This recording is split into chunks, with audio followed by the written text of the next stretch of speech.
it, Clive? My dad had it all worked out. He'd be proud of you, Mid. His writings may have helped, but this achievement is all yours. Can we catch them? The Ainayar's one of the largest, fastest vessels ever built. And it won't help she has the wind at her back. Any other ship would be hard-pressed to keep pace with her, let alone reel her in. But this isn't any other ship. This is the Enterprise! And the world's never seen anything like my dad's engine.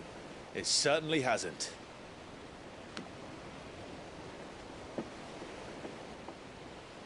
Clive, what do you know of Barnabas Tham? Only what the bards sing. That he sailed to Ash from southern lands. That it was his mastery of the blade which won him the throne. And that his sword, Odin's sword, can sever the very threads of creation. But don't lose any sleep over our last tilt. We'll do what we must to survive. What we must. The light! I thought this cove was meant to be hidden.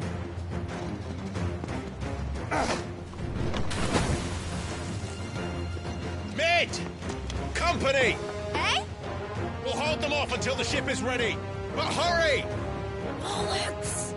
All hands! Man your stations!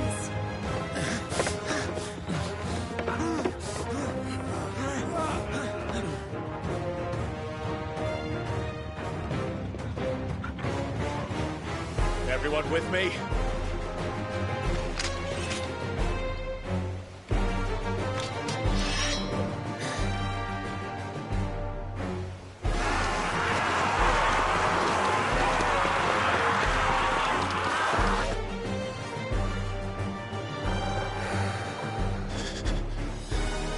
Here they come!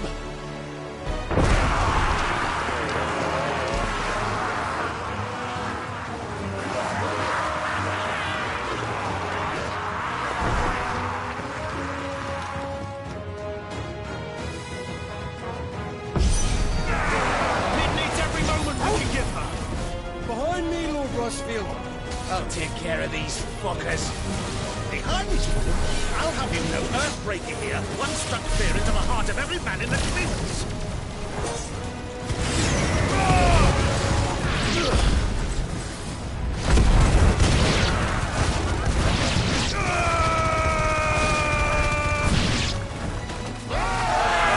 About that offer, Gav?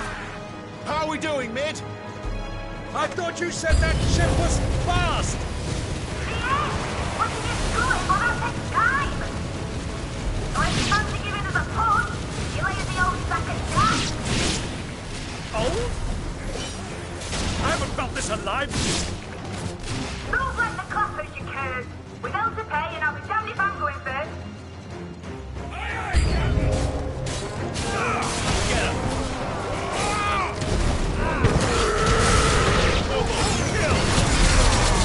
Get him!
That was easy enough. All right, you lousy lot. Get your asses on board. She's ready to sail. You heard the captain.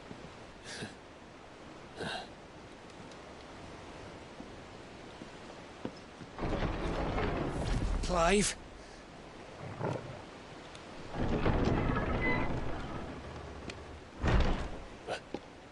But I thought he was... Confounded. Then it is as I feared. Sleipnir is no man, but a creation of Odin.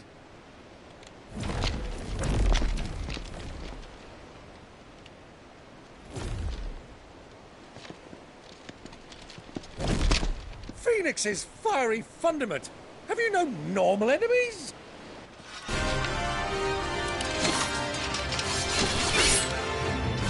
Up for another round? Of course we are. Right, Lord Rosfield? A boy, there was a time people called me the Executioner. Or was it my hands? No matter, heads will roll all the same. Mate! New plan! You leave! We follow! Follow? Swimming, are you? Oh, bugger me! Weigh anchor! Engine's dead slow ahead!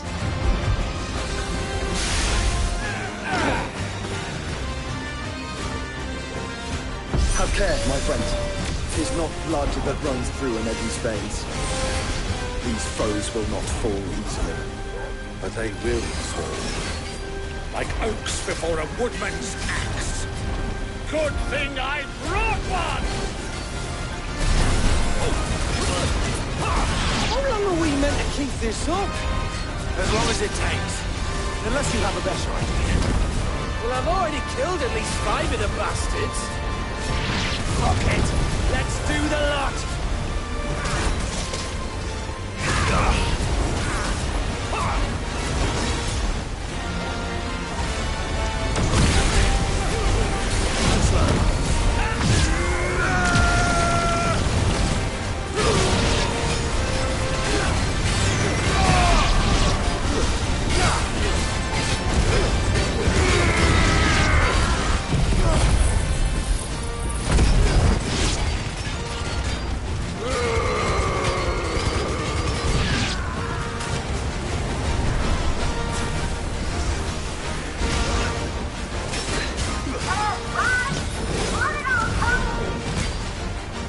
Should we make for the ship?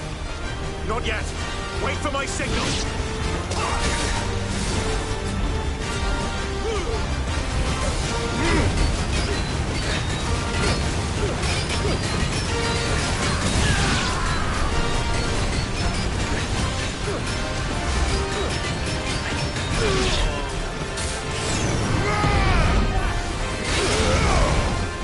In your own time, Clive!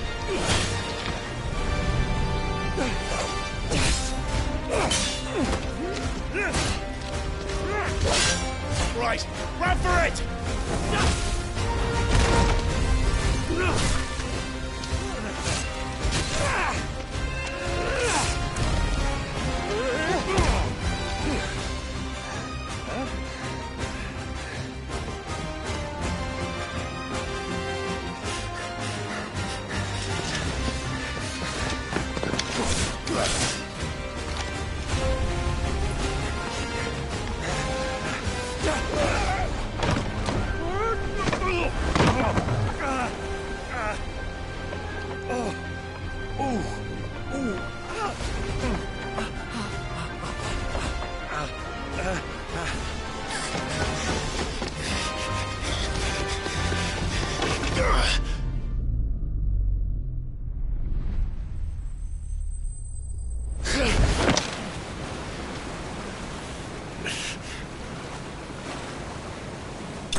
Now, mate! All right, engine full ahead! And hold on tight!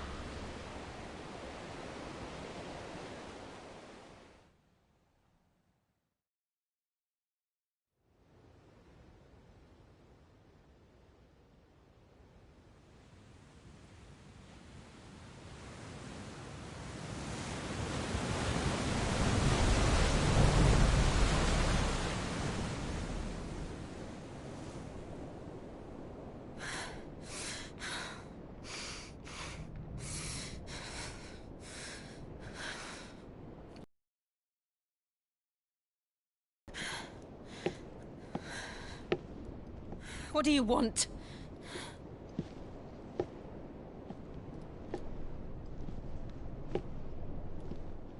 That's quite a mess you've made. And wholly unnecessary. You are my offering to Mythos. I would not see you damaged.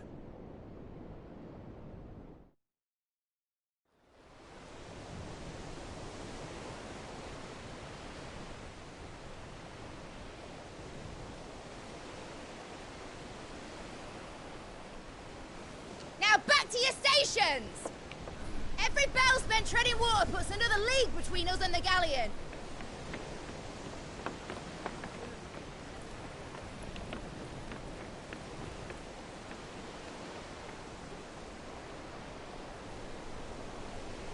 I don't suppose Mid has a spare engine?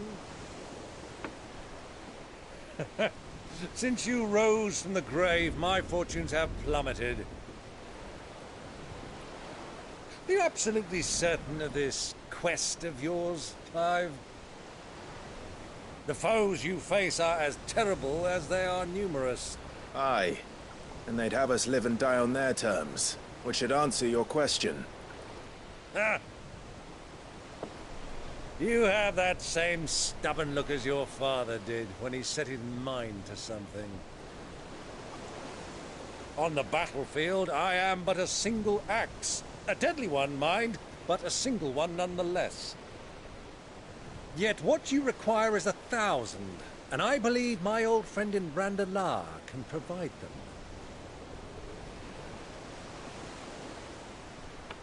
Take care, Clive. I have many more tales of your father's exploits to share. And I cannot very well do that if you're dead. Again. Good luck, Uncle. And may fair winds attend you. As for you, Joshua, take care. I shall do my best, Uncle. Farewell, my nephews. When next you see me, it shall be with an army at my back.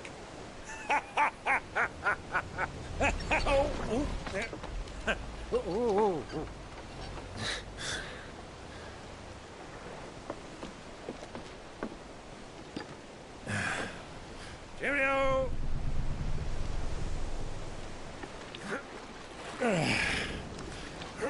Oh, yeah. Do keep up, my boy.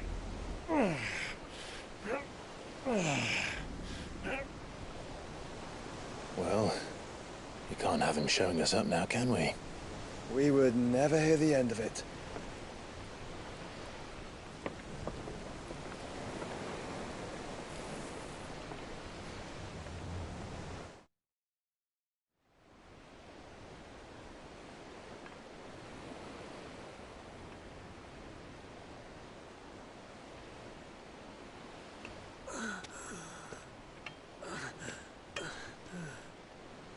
Greek of mercy.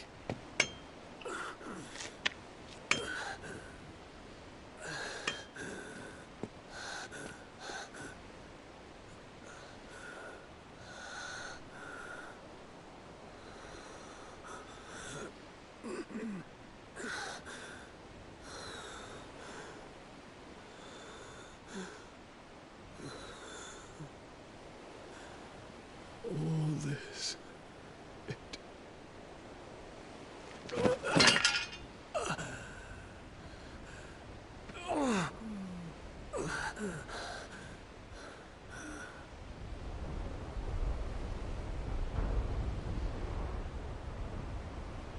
What have I done?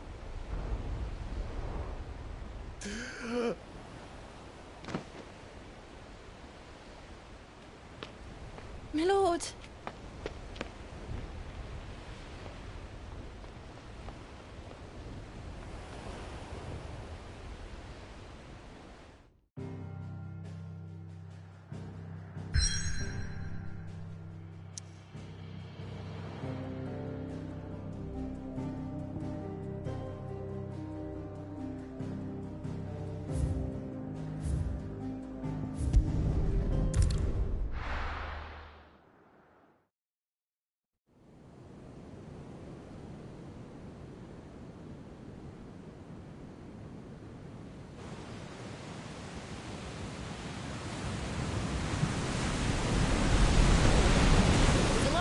between here and Waloed, but any ship heading north has to round Zemeckis and put through the Narrow.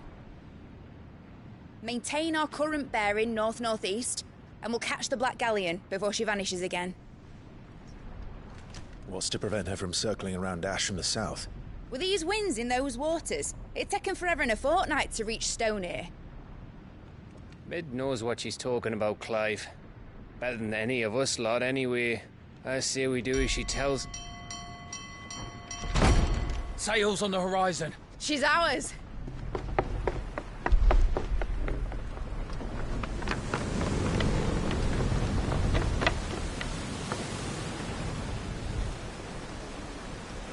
Look alive, boys! Full ahead! And keep those furnaces fed! Aye, aye! Do you feel that? Jill. All hands! Battle stations!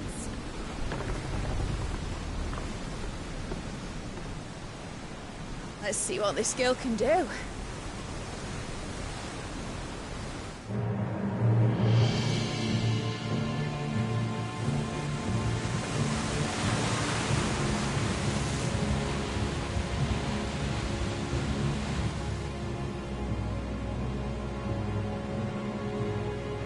Where one leads, so does the other follow. The bond of consciousness which joins them condemning both to the same fate. Yet my every attempt to strike it from their hearts serves only to tighten its hold.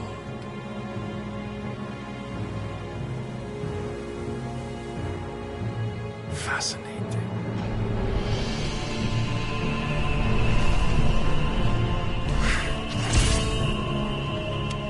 But then, there is naught my blade cannot sever.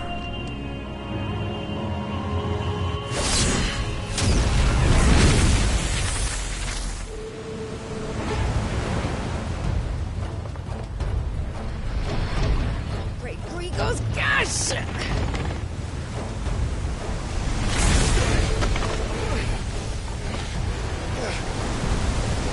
One of us. Hard port! Heads down, you brutes! And brace for impact!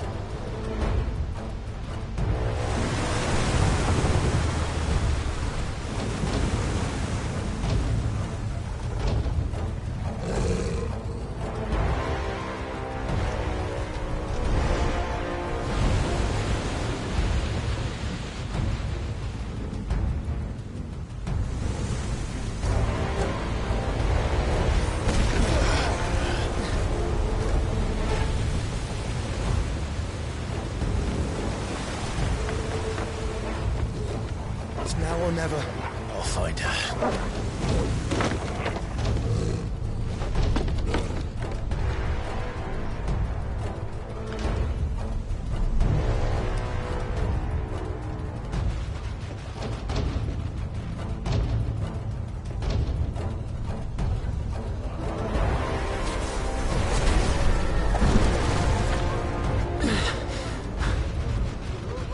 Bloody hell! Out of starboard!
Catch him alive!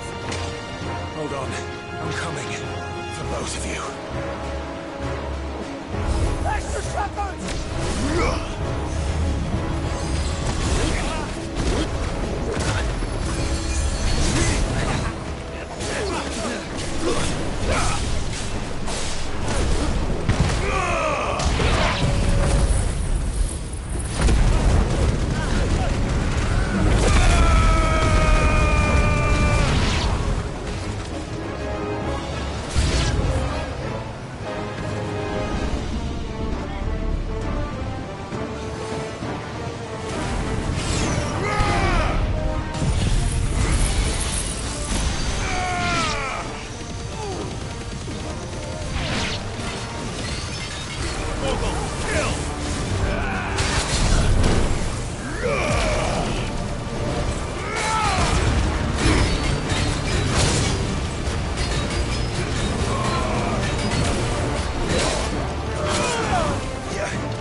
Jill!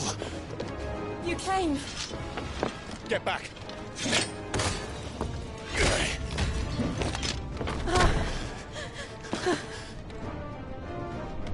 Clive, how did you... I'll explain later. Hands.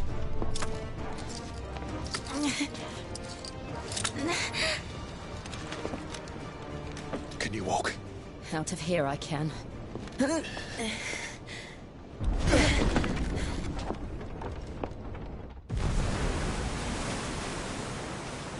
Stand still! Phoenix. Are you not the dominant of fire? I see naught before me but a guttering flame.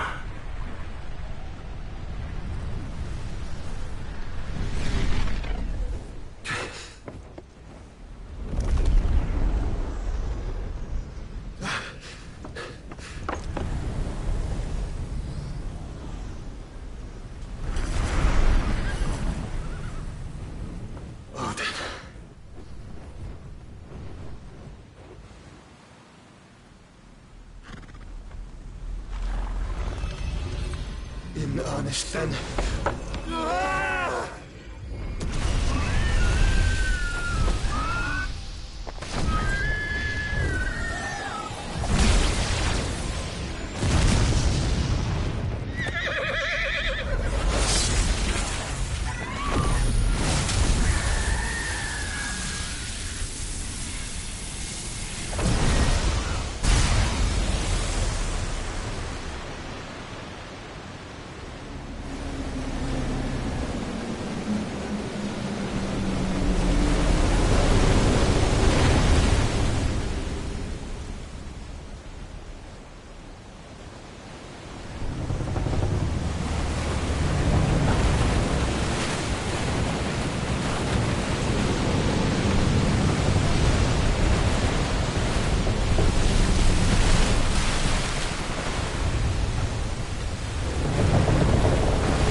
Can you go on?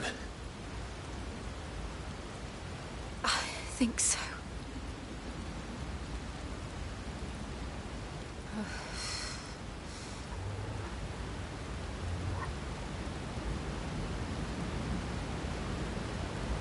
But to where?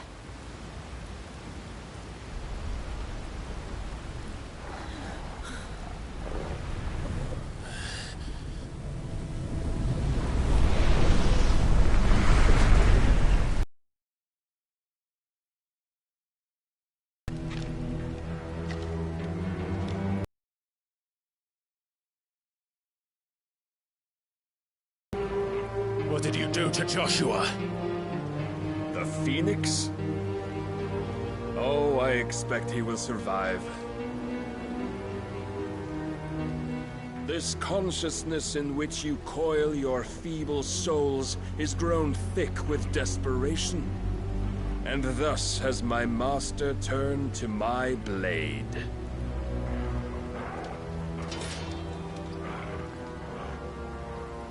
The world will soon be painted in black.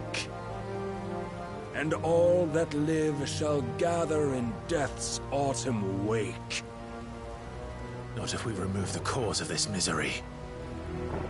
Not if we destroy the last of the Mother Crystals and restore balance to the world.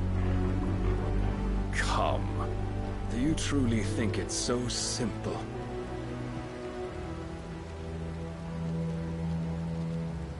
The Blight is inevitable. Not even the Almighty might stop its endless march. Your efforts will avail us naught. Naught, that is, but suffering. You must embrace the truth, Mythos. Accept your place with the Lord. Keep it. As long as there's a chance, there's a choice. Ever led astray by your blind resolve.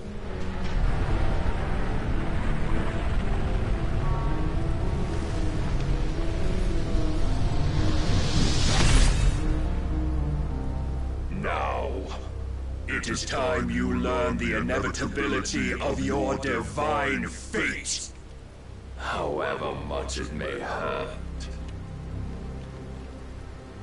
Get as far away as you can.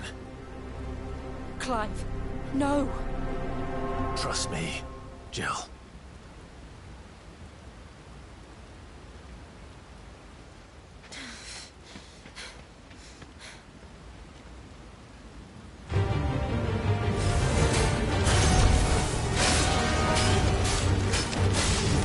We don't have to do this.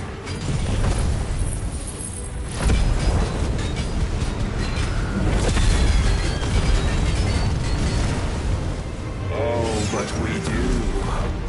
If only to remind you of your duty. This one. It's our last meeting. You have grown much.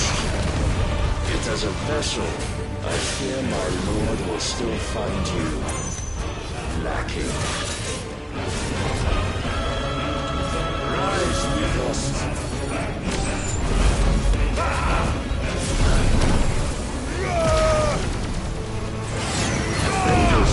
All this fire and fury, and for what?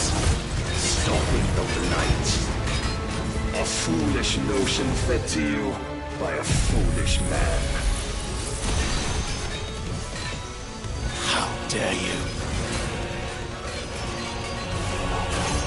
You know naught of this I have seen enough. If reason cannot sway you, there are other means of persuasion that might. Over here!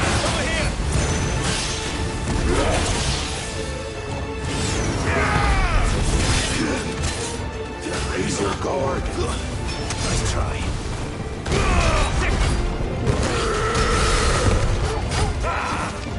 Too slow. Nice try.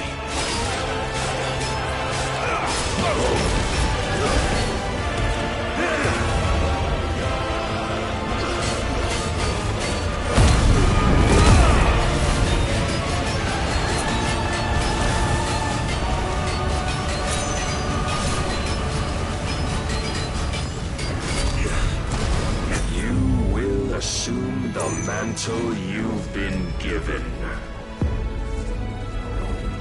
And thus is the light of hope severed.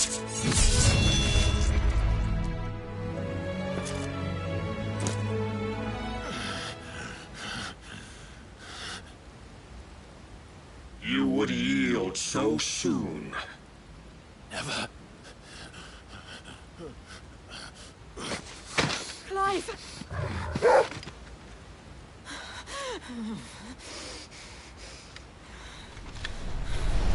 Do you not see?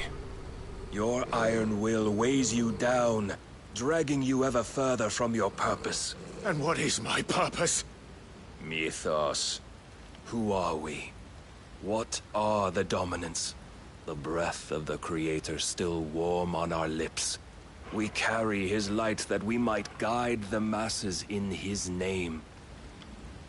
We are but mighty acts of God. We are more than that. You would be nothing without what he has granted you.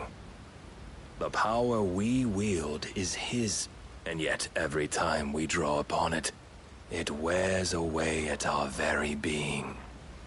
It breaks us. It unmakes us, that its immaculate aspect might reveal itself. The icon. It is too much for even his chosen few. Apart from you, Mythos.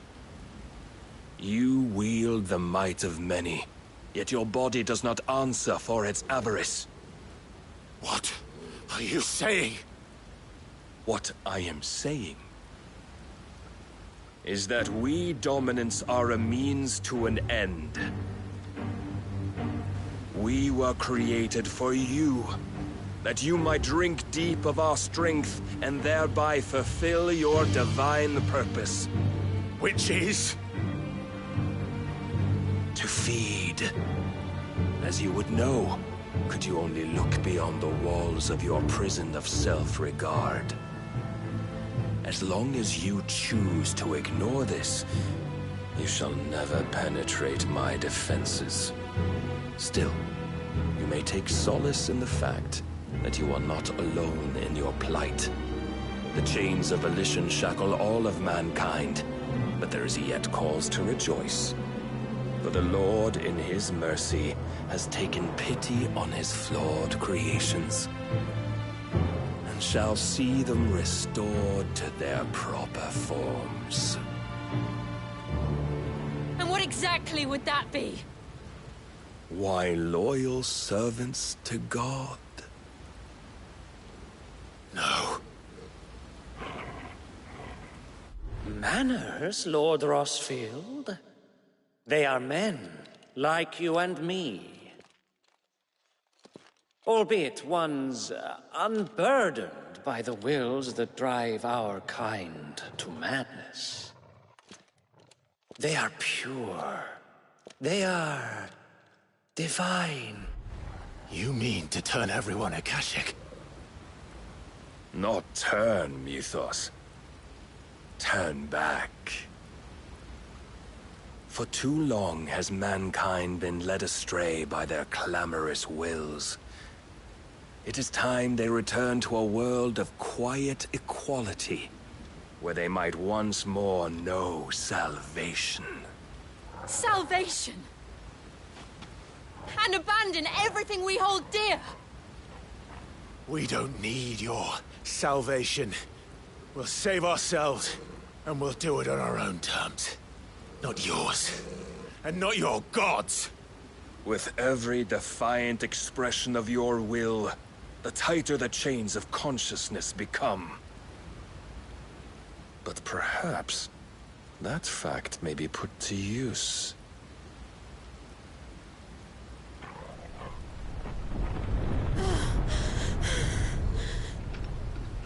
Clive! The faster it binds you to the remaining dominance, the stronger your hunger will become. Until it leads you back to the only answer there ever was. Mayhap not by the path my master intended, but back all the same.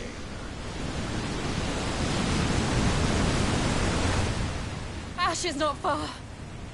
I could freeze a path. You're in no fit state. Probably not, but I can try.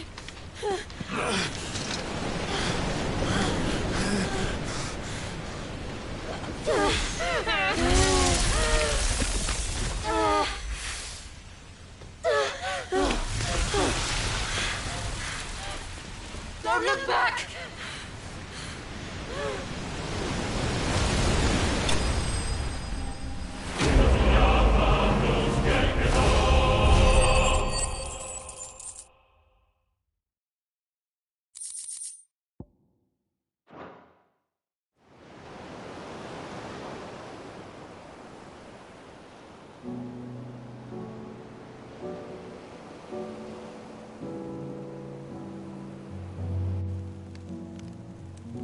I hope the others are safe. The Enterprise was clear of the gap when we fell. They made it, Jill. And they will have seen the ice, where it led. We need only wait till dawn.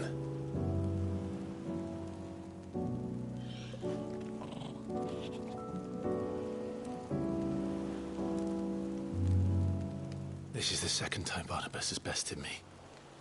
I'm powerless against him.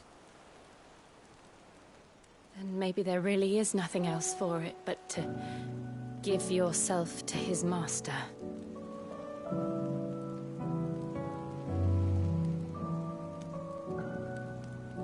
Only you won't do that. The Clive I know would never do that. So you believe? But do you really know me? If what Barnabas said was true, then I'm more monster than man. And each time I summon the flames from within, burn away the things that make me who I am. Do you, though? Think of what you've used that power for. Of all the people you've saved. It doesn't matter how or by whom it was granted, only how you choose to use it. And you've chosen to use it for good, haven't you? I've also used it to kill. What if that's my purpose? What if it's all I'm good for?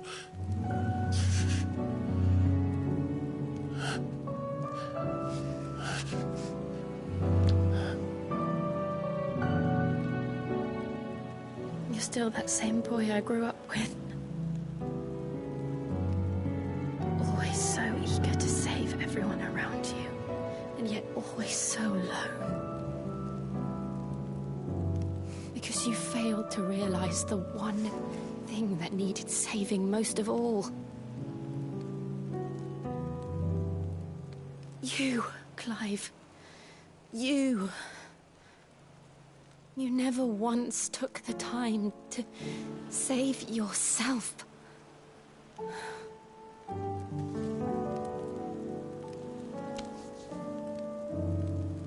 Myself. I think I might be beyond saving. No one is beyond saving. Provided they want to be saved. You fight to survive. And you survive so that you may protect those you love. It's what you do. What you've always done.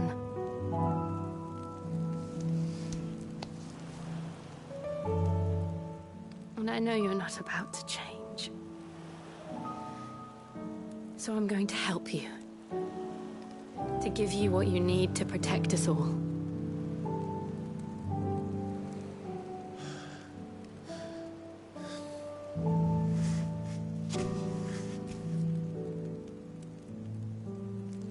Jill. Are you sure? If this is what you want, then...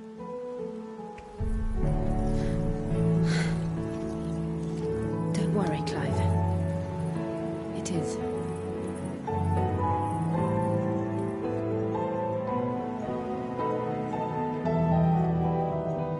This burden, I'll give you the strength to bear it alone. But I'm not alone. These burdens I carry, my sins, my pain, my sorrow, I see now that they are all a part of me.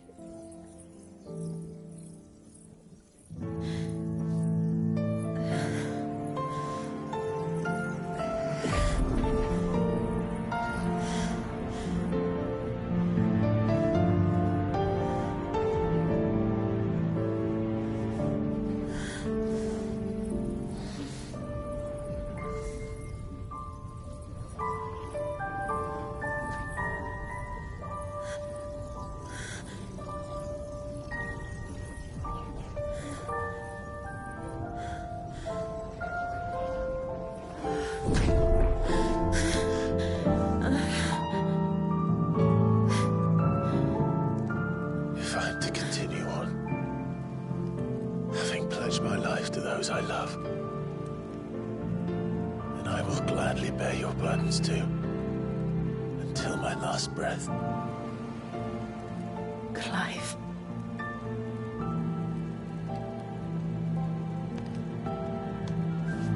I promise you, Jill, we will find a way to escape this fate. Find a way to save each other.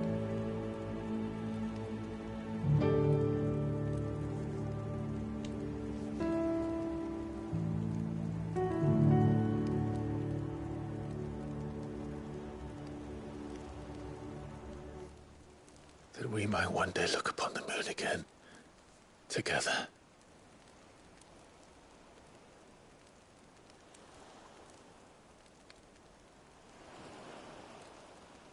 And I promise you, Clive, that I will be there, no matter what you must become. I know.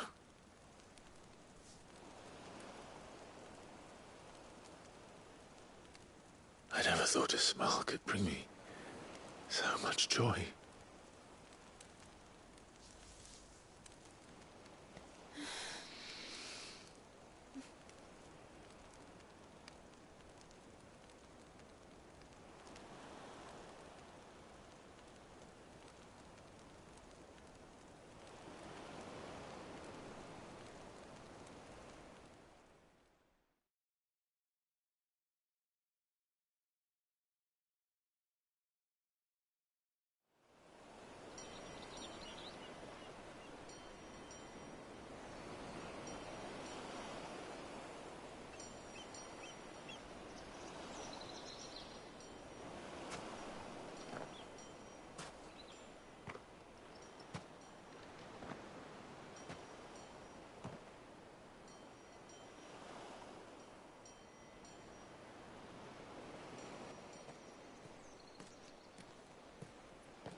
What of Barnabas?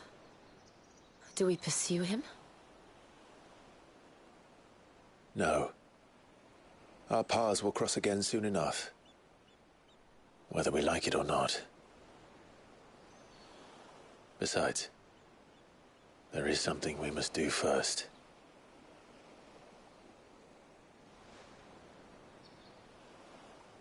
Of course. Drake's spine. The last Mother Crystal. The Einherjar is at the bottom of the sea. Waloed won't dare move on Storm without her. But they know we're coming now. We'll need a plan. And a damn good one at that. Then let's go home and find one. Ash will have to wait.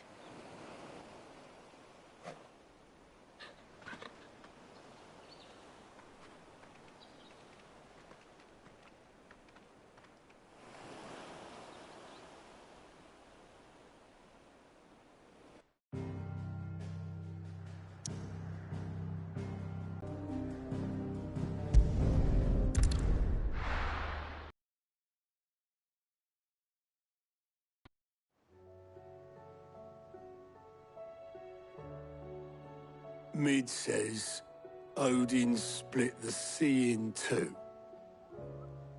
She's always been partial to a tall tale. But there's tall, and then there's tall. I struggle to believe it myself. I see your uncle isn't with you. He stayed with the Enterprise.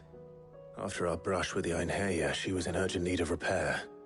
And my uncle knows a shipwright in Randalar. We're to join him there when we're ready to sail for Ash. You sure that's wise? Last I heard, the place was still overrun with Akashic. Show me a city where that isn't true.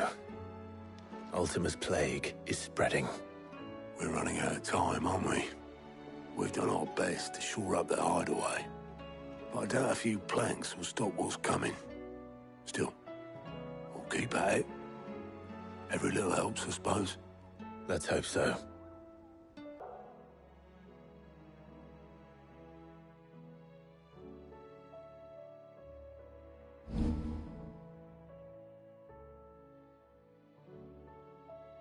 I should visit Joshua, assuming Talia will allow it.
Jews awfully thin these days.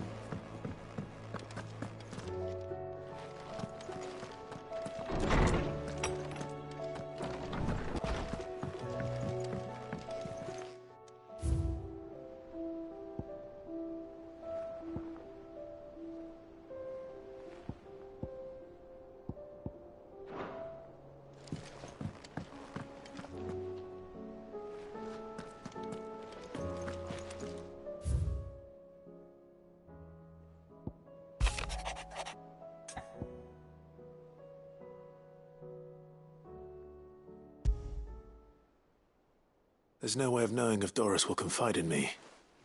But I can speak to her at least.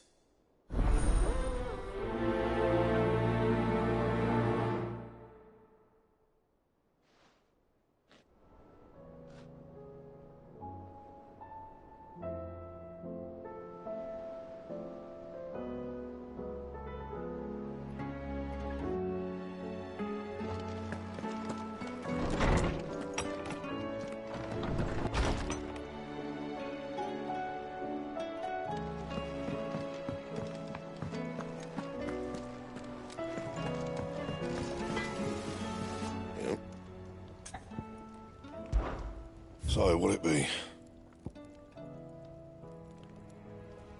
Anything else?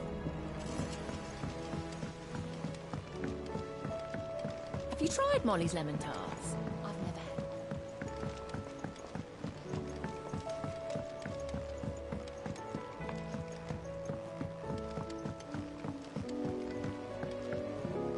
had. Canva lost?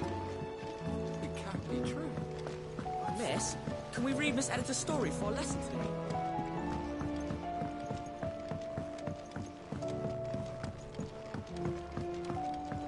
With Canva in the hands of Akashic. Ah, Sid.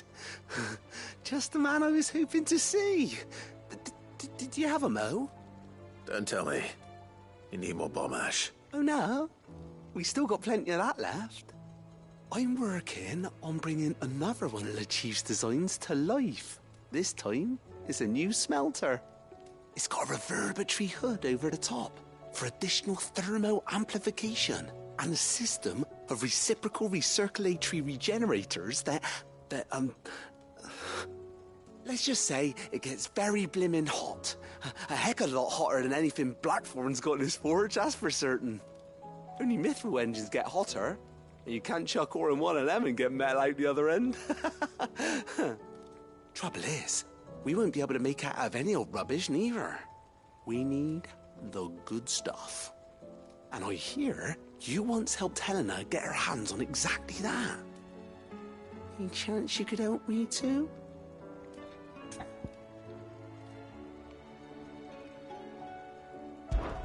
If it's for the good... Oh, it is. So, what exactly is this good stuff you need me to find?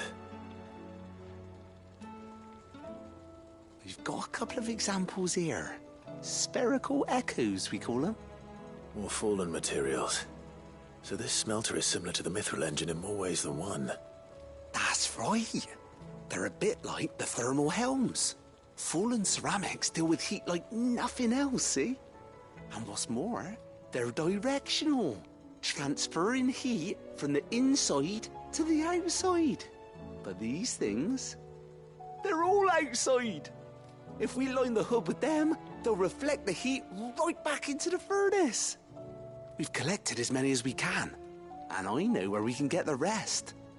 Trouble is, they're all watched over by their bigger, uglier cousins.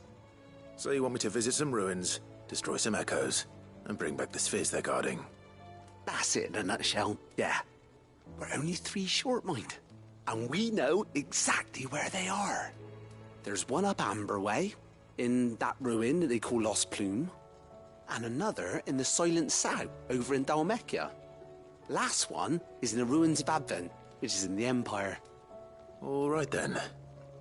Wish me luck. Will do. I'll be keeping all my fingers and toes crossed.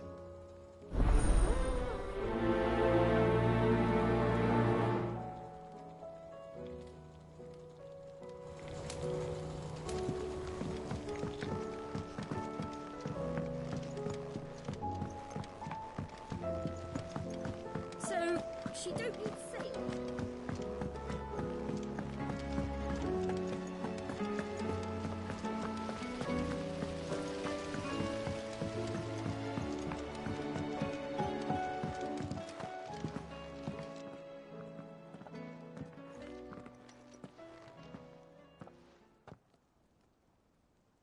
Where are you? Can I help you, Sid? I'm looking for Doris. Is she here? I'm afraid not. She's at Martha's Rest on a job. My job, actually.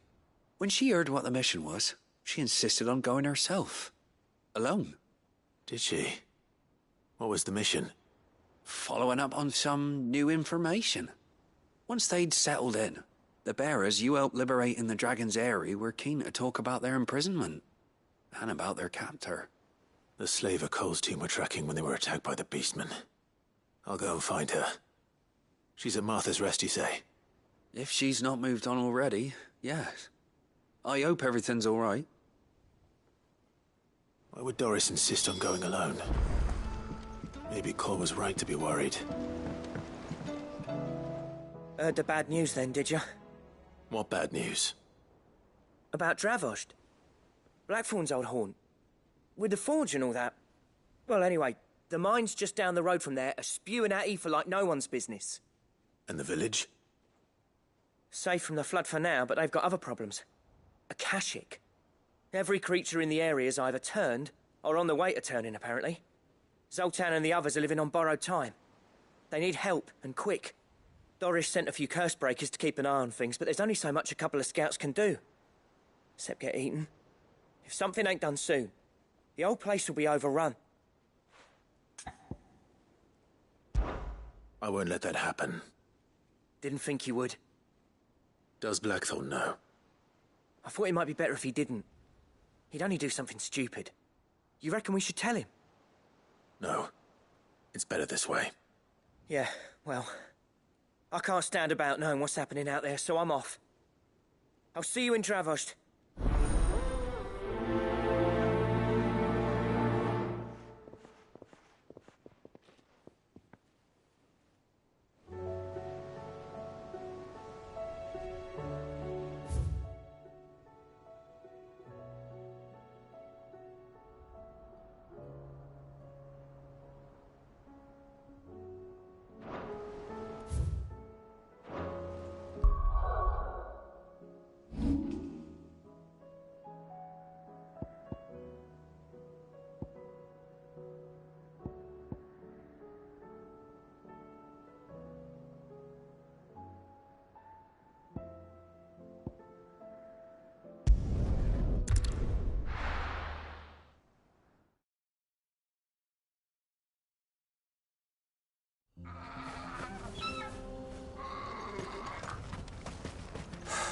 So Dravost is still standing.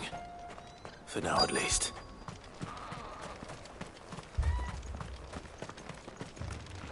Would you like to see my wares? May we meet again? Clive! You're here! And the Akashic? Mostly off to the north still. But I spoke to Doris's scouts and it turns out things are worse than I thought. There's swarms of them out there. Told old Snotty to be ready to seal the north gate. That should buy us some time if we need it. Enough for the villagers to barricade themselves inside their homes at least. Well done. Welcome back, Sid. I'd never have guessed, you know. Not if August hadn't let slip. Who'd have thought that the savior of Dravost would turn out to be the realm's most infamous outlaw? Keen to help us out again? I am. Thought you could sneak off without me, did you? Blackthorn. Oh, what are you doing here? One of the scouts couldn't keep his voice down. Unlike my best mate who didn't think I deserved to know. Zoltan, how long's it been? Long enough for us two to turn into a pair of old codgers, I see. That your idea of an apology? Prick. Don't listen to him. You only did what you thought was best. For the village and that. I did, yeah. but that ain't the whole of it. Vulcan, our master, didn't leave the chiefdom to the two of us. He left it to me, the best blacksmith in Dravost, barring himself, of course. Bloody stupid tradition, in my opinion. If someone's got talent, you should let them practice their craft, not ask them to settle petty feuds and barter for grain. Our master wasted half his life that way. I wasn't about to let that happen to me. So you're wasting half of mine instead? You're what Dravost needed. Under me and my precious ideals, this place wouldn't have lasted a year. So I left to devote myself to the work and spare you lot the consequences. I may be a selfish prick, but I only did what I felt I had to. What you had to do was your duty! Even if it meant we all starved? Enough. This is no time for bickering. You can finish beating each other up once Dravost is safe. Fine. I've said my piece anyway. Yeah. So have I. Sorry, Clive. I shouldn't have stuck my nose in. We're short enough on time as it is. Still, give us a mo, would you? I need to get my head straight before any of them Akashic try to bite it off.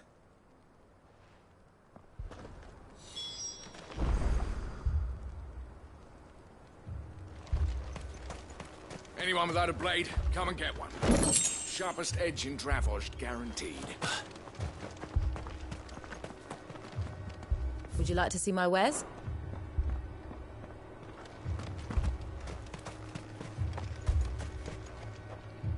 You, ready for the off, then? We can't afford to waste it. Right you are. Might be worth having one last word with the scouts, though. Don't want any nasty surprises, do we? Oh, and Blackthorn, you and Zoltan might be better off staying inside the... Akashic on the move. How close are they? Within sight of the walls, and there are more coming up from the mines. What was I saying about nasty surprises? They'll wash right over us if we stay out in the open. We're pulling back behind the gates. Good idea. Get yourselves inside, but keep your weapons handy. Understood.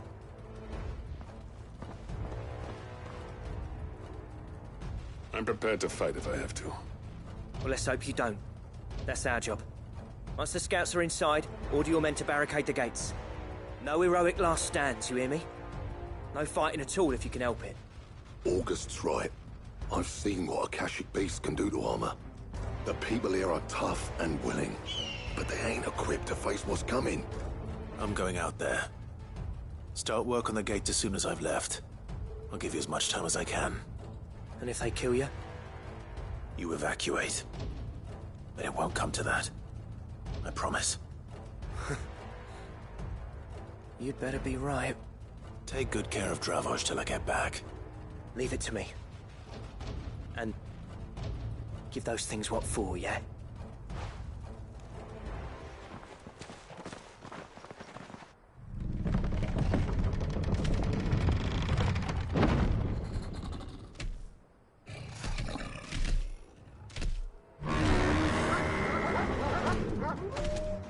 All right.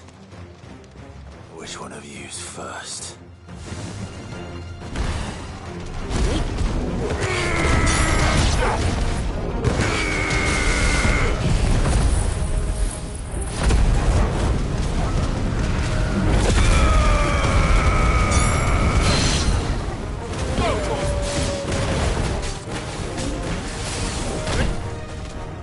Get him!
Is that it? Apparently not.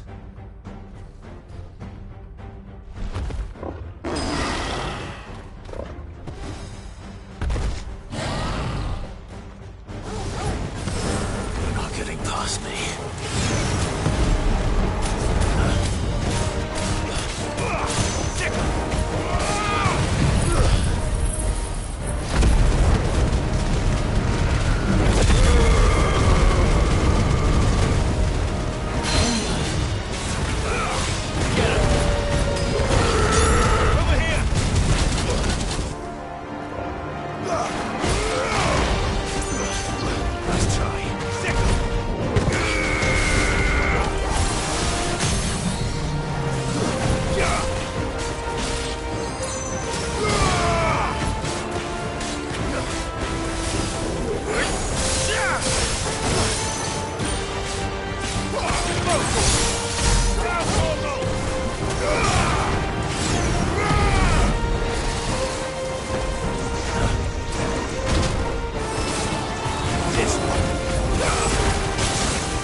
Now, the question is, did I miss any?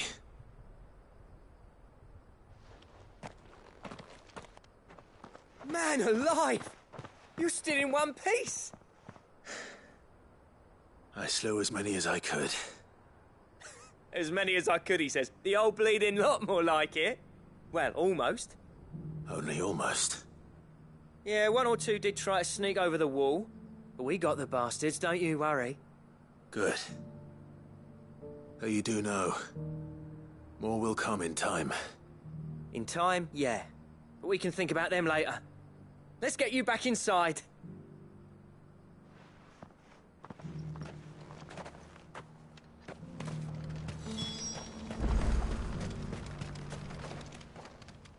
Sid! You're even more fearsome than your reputation. Enough to give those Akashic monsters nightmares. I almost felt sorry for the wretched things. But mostly, I felt grateful. Dravost won't forget what you did today. I'm afraid I've only delayed the inevitable. There's no getting rid of that ether flood. Meaning that any living thing which stumbles into those mines will end up clawing at your walls again. And that's if the flood don't spread. If it does, well, I hate to say it, but the village's days are numbered. That may be, but we're staying just the same. With ether floods springing up all over, it's no less safe than anywhere, and more importantly, it's our home. We'll fortify the gates to the north, and I'll see that they're guarded day and night. All right. Then we'll give you a hand shoring up those defenses. As for you, Blackthorn, that's twice you've turned up when Dravos needed you. So, thanks.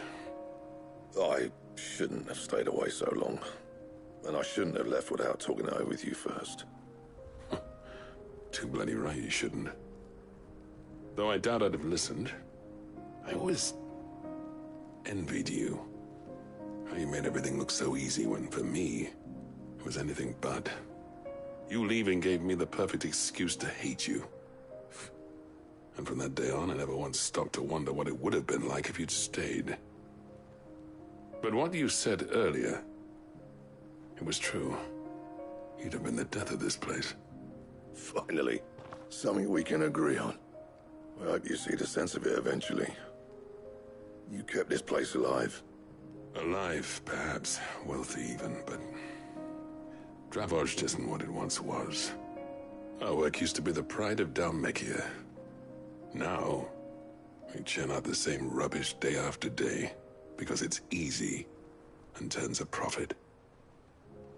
It's not about the craft anymore. I wouldn't send my sons to war wearing the shit most of our smiths are making. I've kept working, honing my skills, trying to lead by example, but no one sees the point. The average castle apprentice has as much passion for the craft as our current lot. Come back to us, Blackthorn. Remind Dravos what a true master blacksmith looks like. I'll even man those bellows of yours if it means we can work at the same forge again. That's a kind offer. Kinder than I deserve. And I wish I could accept, but I'm needed elsewhere. There's people who trust their lives to my steel, and I daren't let them down. Fair enough. But that doesn't mean I couldn't visit from time to time. Let's see if we can't rekindle this town's passion for the craft, shall we? I'd like that. Just be sure to tell Snotty to let me in the next time I come calling, yeah? Knowing him, he'd let you in anyway. Blackthorn. The Master Smith turned outlaw, back in my good graces. I never thought I'd see the day.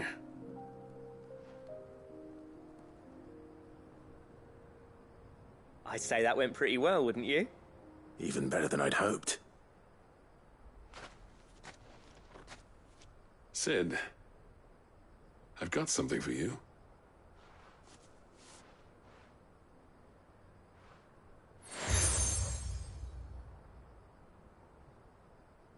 And this is?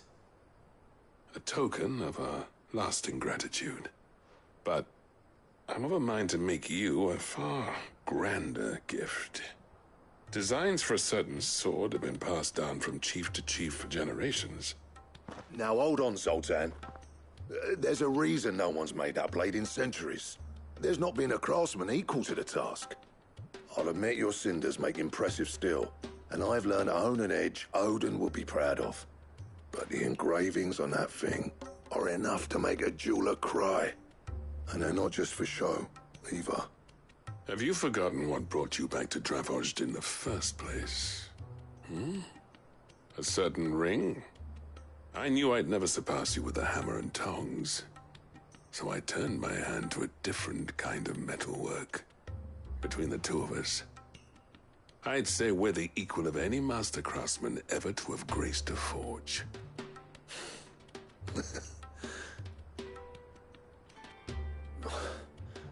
You know what? I think you might be right.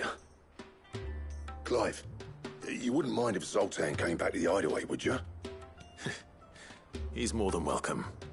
As long as he can keep our secret. Right. Zoltan, get your tools. We've got a legend to forge.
Let's go. Yeah!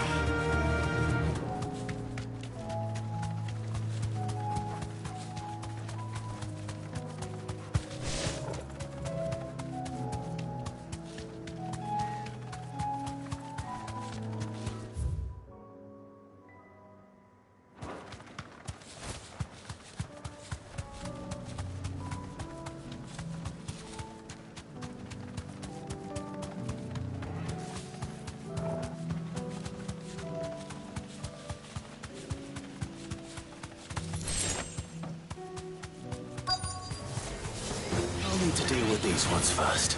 Straight home now. To me, Blades!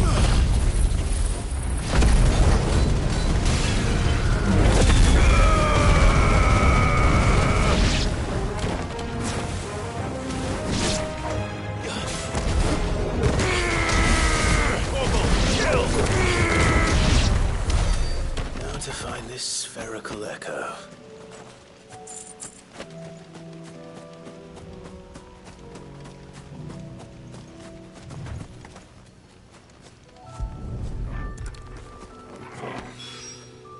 This is it. Right then. Just two more to find.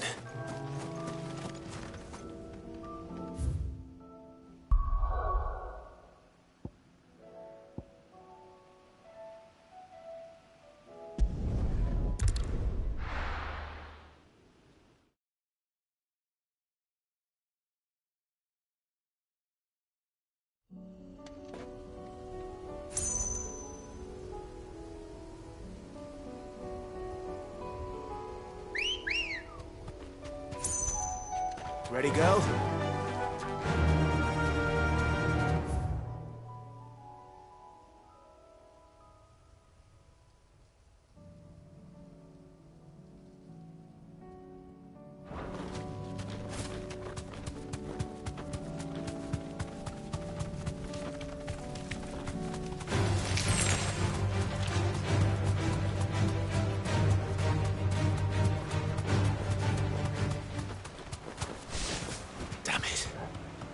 The whole village has turned. Straight home now. Go for it! Get him! All yours, Torgal! This one! Get up!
This one.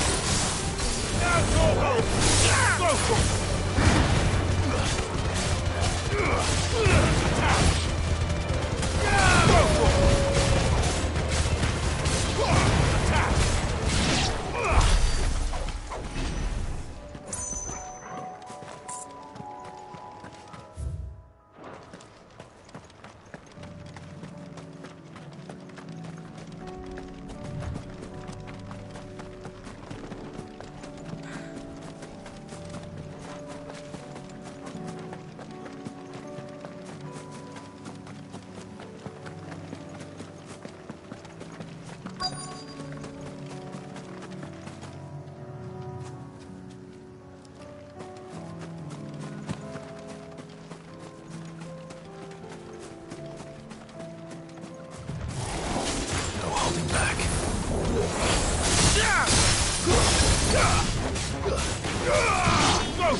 Nice try. Get him.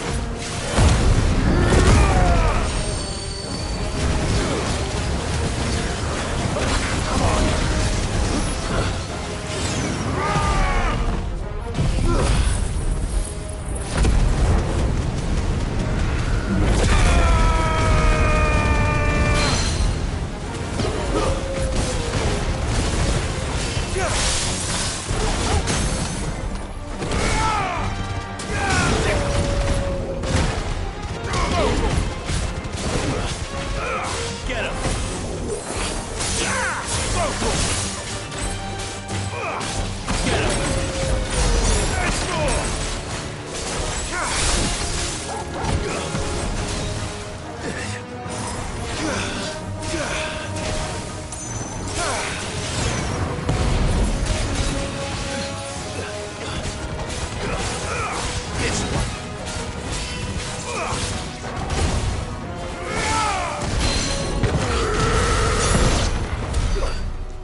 Two down.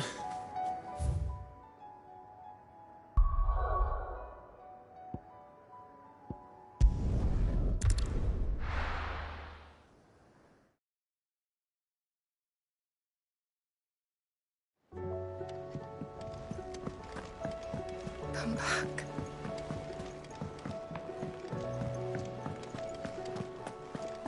Oh, don't tell me we've run out of Papio nuts and all. Ah, the man himself. We were just about to make a start on that sword I promised you. It's funny, but none of this would have been possible without your help. You remember Camille? We'll be using his leatherwork for the grip.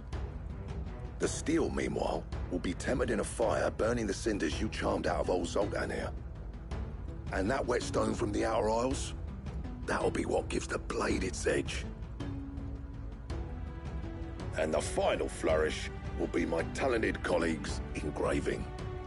A team effort led by the greatest blacksmith alive. Now, save that talk till the thing's finished, yeah? Right. I'm ready if you are. To the bellows it is, then.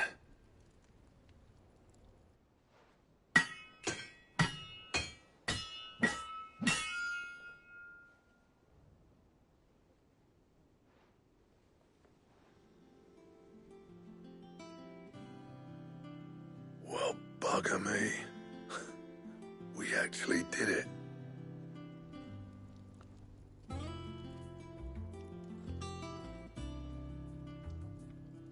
The sword to end all swords. Ragnarok. It's quite something. I, trust you'll take good care of it. Thank you. Both of you. So, does this make you pair the greatest craftsmen alive, then? This? Nah. This was just following the footsteps of the greats of old. It'll take more than that to earn us our place in history. but we're up for the challenge. Here. A list of materials. Zoltan and I got talking on the long road back from Dravost. We reckon with those items there, we could craft something even better than the Ragnarok. Something worthy of a legendary outlaw like yourself. You leave this list with me. I was hoping you'd say that. One legend at a time, eh, lads? Before you start on the next, who fancies raising a cup to friendship reforged? Good idea. No more drinking to forget my past. It's about time I had something to celebrate. Then tap the kegs! Vulcan's boys are on their way!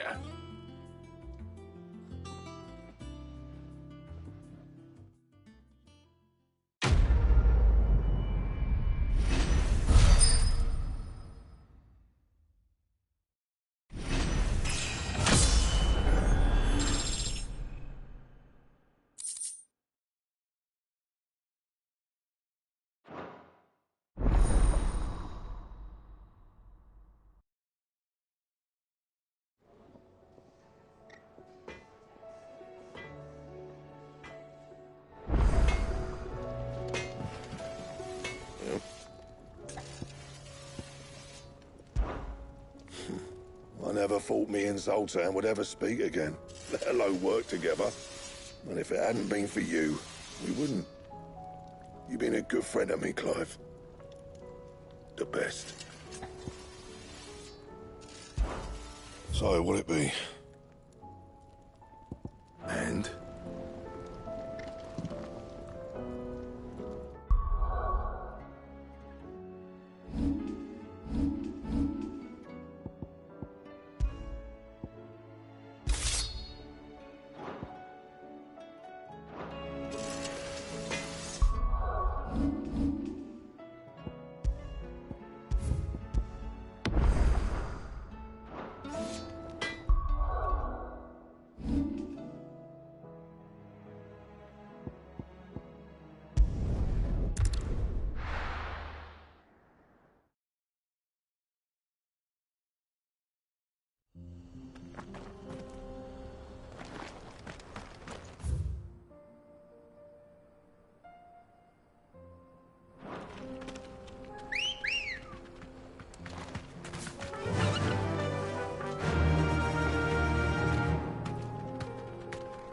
Fly, Ambrosia.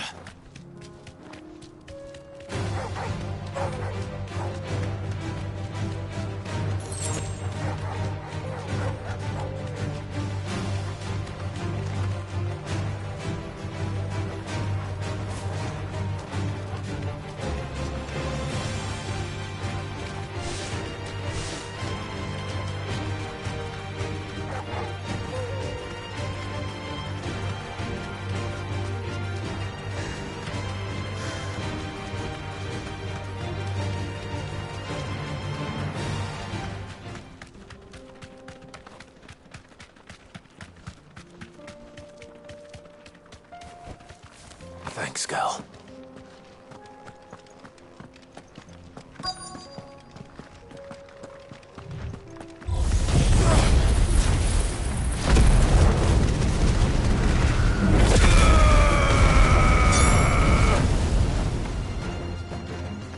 This one.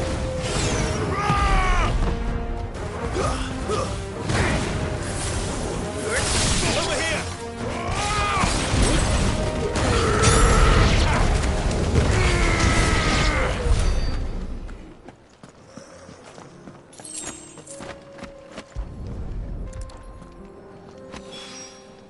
That's all of them.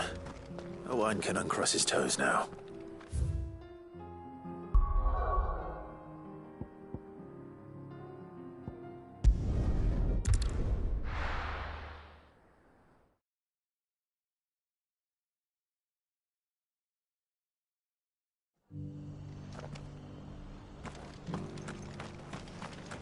Doris should be somewhere nearby. Assuming she's still here.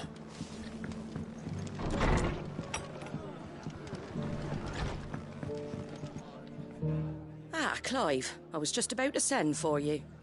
I'd like you to take something to Sir Wade up in Eastpool. Seeds for planting. Thought it was about time they started growing their own food. I'll keep providing them with whatever they need in the meantime, of course. But if Eastpool's going to survive, it's got to be able to fend for itself. As of those poor bearers. They've lived their whole lives in servitude, but now they're their own masters. Small wonder they ain't got the foggiest how to provide for themselves. So it's up to us to teach them. And if you're wondering why you, well, the Wagoneers taking supplies up that way have been coming back with more and more reports of Akashic around the village of late. Sir Wade's putting a brave face on it, but I think even he's starting to worry. And if he's likely to share those concerns with anyone, it's you. All right. Thanks. Wouldn't ask if I didn't have to. There. That should be enough to keep him in Gazal Greens for a few years at least. Gazal Greens? Not the most mouth-watering crop, I'll admit. But they're hardy, they grow fast, and they fill a hole. Better that than something that'll wither away at first frost. And chocobos love 'em too, which is no small thing. When I say all of us need to pull together to get Eastpool back on its feet, I mean all of us. They ain't exactly succulent, but cook 'em right and they're just about bearable. I'll take your word for it. Anyway, Sir Wade'll know what to do with them. And if he don't, well, I'll go up there and show him myself. I'm sure you will.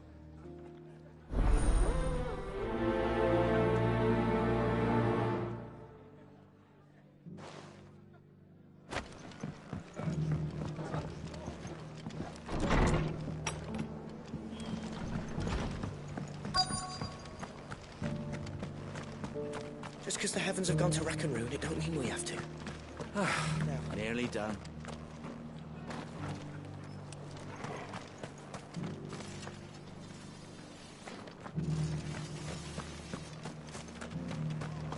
I've got greens of Looking all for shelter, shapes and are you? sizes.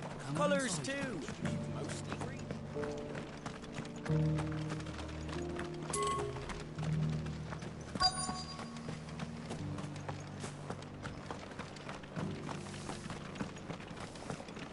Want to know how to tell if the world's going to rack and ruin?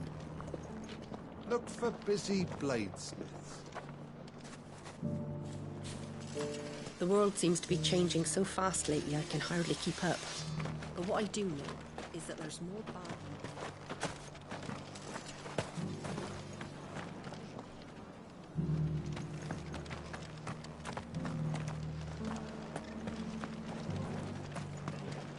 Anything catch your eye? Take care out there, eh?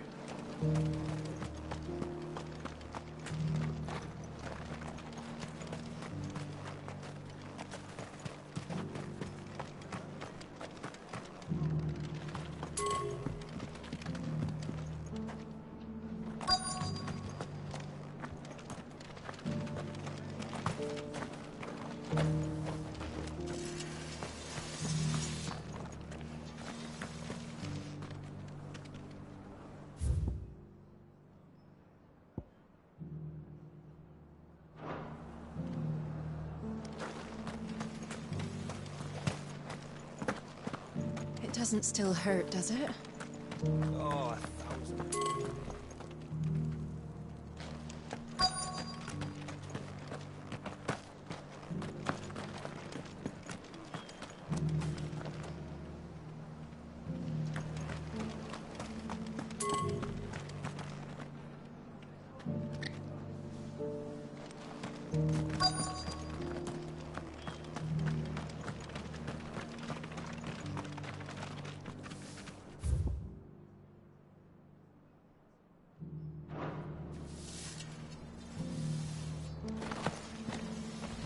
The world seems to be changing so fast lately I can hardly keep up.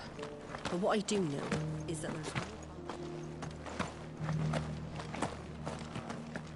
there's... Nearly done.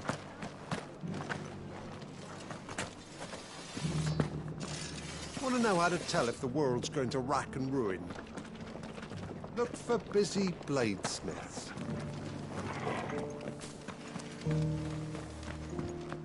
I've got greens of all shapes and sizes. Colours too. Looking for Mostly shelter? green, are you? though. Come on inside. I'll introduce you to Martha.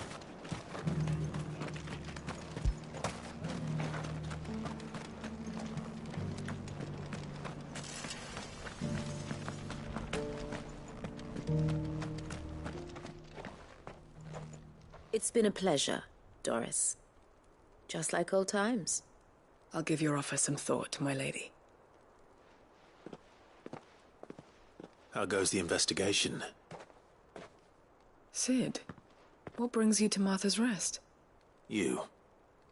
I heard you were out here on your own, tracking our slaver. I trust you're being careful. Of course. And it had to be me.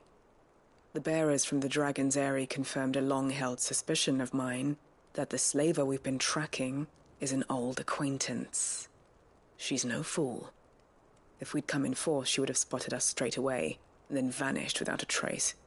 That was her just now, wasn't it? So, was it a fruitful reunion? I'd say so. She tried to recruit me. Seems her time in Rosaria is coming to an end. She's abducted bearers from across the region and is looking to smuggle them back into Sambrec. After her brush with those beastmen on the road to Northreach, she hired herself an Imperial escort, which she wants me to join. She's dangerous, Sid, but I think I can stop her. Then I'm going with you. I'll take care of the escort. You can see the bearers to safety. Where are they?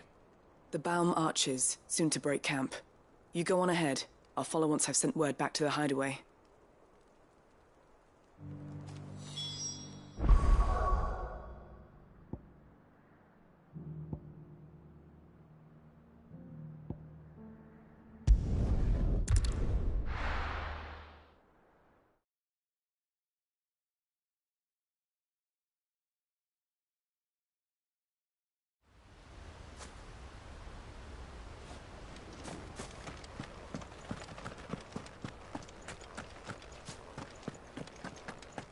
The Guardian's saying you're supposed to...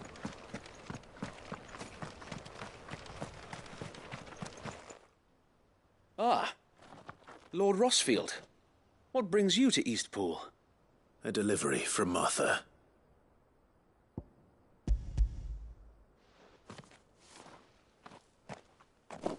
These are Gizal green seeds. Martha's keen to cut the apron strings, then, is she? I jest, of course. You see, I had thought we might be able to revive the old wheat fields, but they'd long since gone to seed, only without the seeds. Martha was hoping he might be able to show the bearers how to plant and tend these, so that they'll be able to fend for themselves.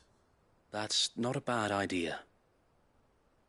These bearers had only recently escaped their bonds before we brought them here.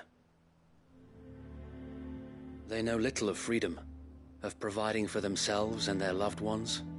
Unless we teach them how to live like free men, I fear that all we have achieved in bringing them here is to exchange one master for another. Not that myself and the Guardians have been the best example to them so far, subsisting almost entirely on Martha's charity as we do. It's about time we all started to provide for ourselves, bearers and Guardians alike. Unfortunately, we've been a little too busy of late to focus on much besides bolstering our defenses. There have been alarming reports of... The Horde is closing in. They're coming, so wait, all of them. Damn it all, I thought we'd have more time. Gather the men in the square. Send to the rest for reinforcements. Yes, Sir Wade. The Horde. A Kashek, a veritable legion of them. They've been seen prowling around the northern reaches for a while now. We don't have the numbers to hold back a swarm that size. I had hoped to build a perimeter wall so that myself and the Guardians might be able to defend the village, but... Now you're out of time. Precisely. If reinforcements from the rest arrive before they do, we may just scrape through, but I fear that's rather an enormous if. What if you could call on reinforcements from Eastpool? You mean the bearers? We brought them here so they might live, not die, fighting for their lives. So wait. You said you lack men to defend the village. Are the bearers not men? Do they not wish to see Eastpool saved? Though they may not be trained soldiers like your guardians, what help they are able to offer could still prove the difference between victory and defeat. You're right, my lord. I will appeal to them.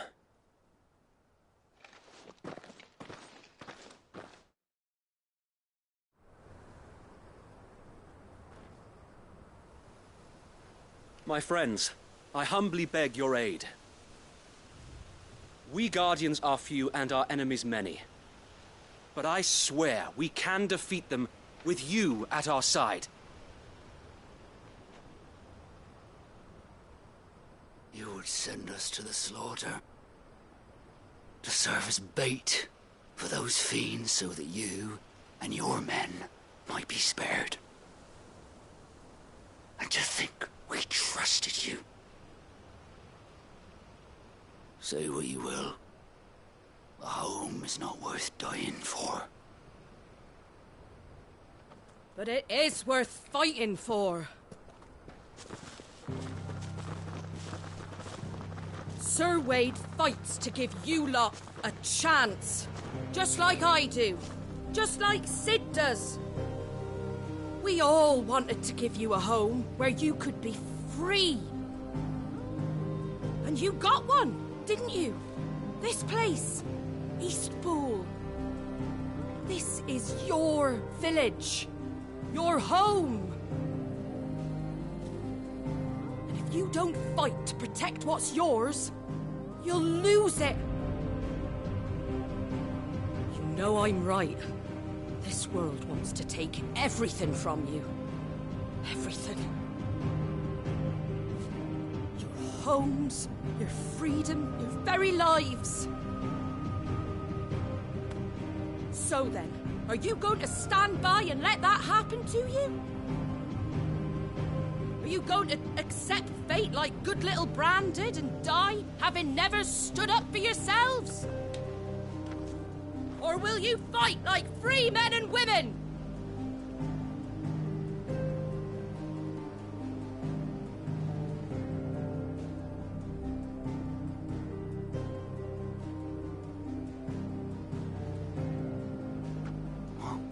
What are you doing? All right. Give me a sword. I never dreamt I'd have a home of my own. And now that I have, I don't want to lose it. I will protect what's mine, or die trying. We all will. Free men and women, fighting together.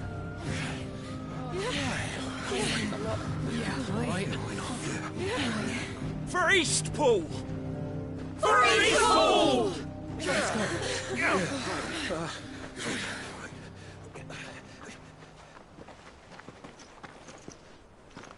Thank you, Martha. Don't mention it. Just promise me one thing. That you'll show them how freeborn fight.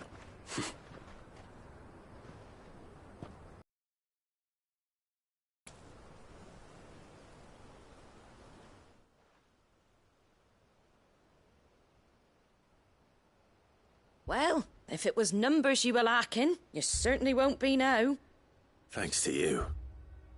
Me? Oh, I just love the sound of my own voice. Lord Rosfield, my lady, we're ready. So what's the plan of action? We'll divide our forces into several small detachments, each made up of guardians, bearers, and guards from the rest. These will position themselves at strategic points around the village. Upon engaging with the Akashic, each detachment will keep the creatures occupied as best they can, steadily retreating all the while. You're going to lure them into the village? I am. We will have neither the time nor the resources to treat the wounded, so injuries must be avoided at all costs. Instead, we will focus purely on defense at first. By coordinating our withdrawal through the use of messengers drawn from among the bearers, we will aim to have the swarm converge at a point of our choosing. With luck, that point will be the village square, the perfect place for our most able warriors to surround them and fall upon them, and for you and I to finish them off. A sound plan. but one that'll require a leader with a cool head and strong nerves to coordinate the retreat. I'd say you have both in abundance, Sir Wade, but you'll be needed. Please, leave the last of the fighting to me. Ha! And let you have all the glory. Sir Wade! They're here! Then you know what you must do. We work together, everyone playing their part, each shielding the other that no man might fall, that Eastpool might live on. For Rosaria! For Rosaria! We've no time to argue, my lord. I'll do as you ask. And I will do as you ask. Suppose we'd better do our bit too, then, eh? Right you are, Martha.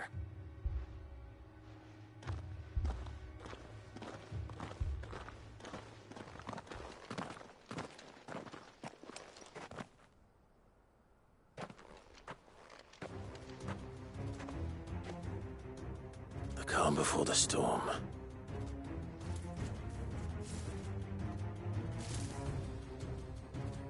And here it comes. Not let this village fall.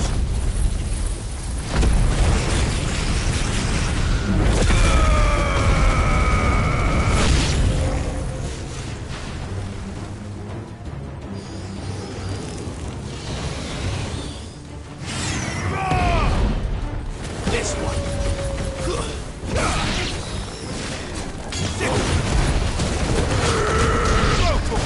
It's over.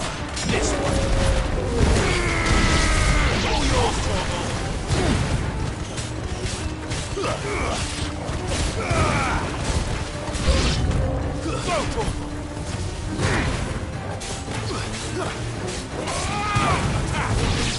Get him.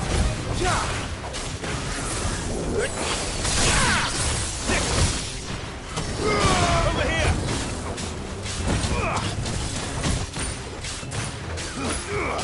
Get him.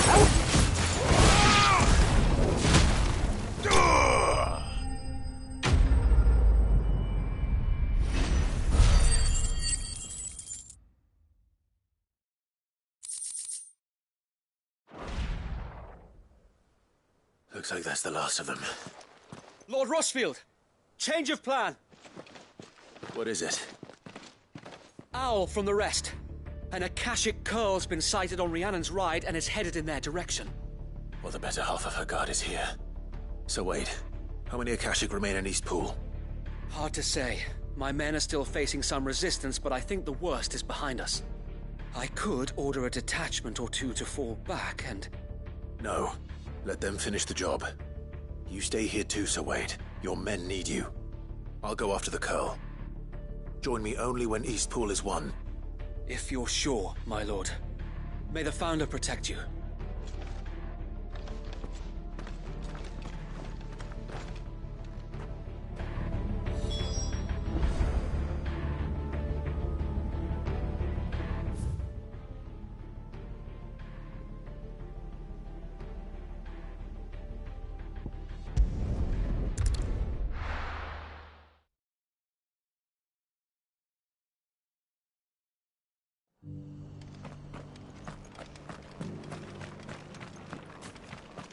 I'll build a barricade so sturdy, even a bandit.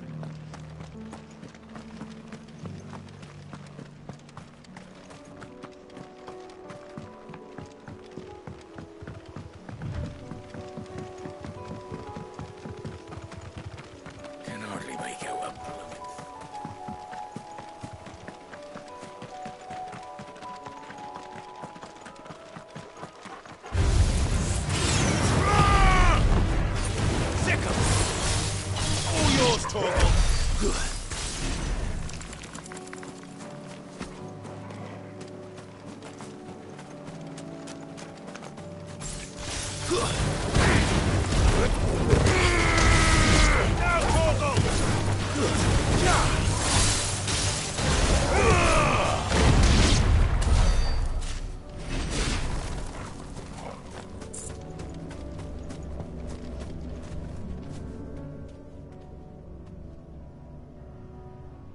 This one's awake.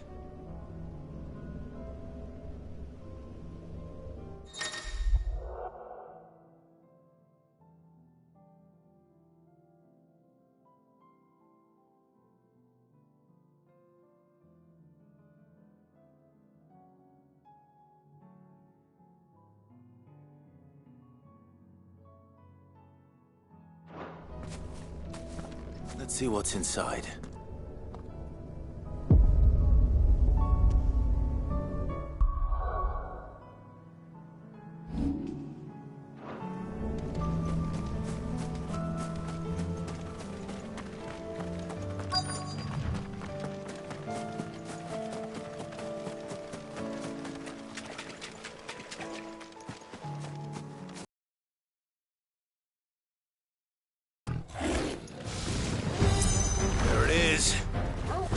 With me, Torgal. Get him.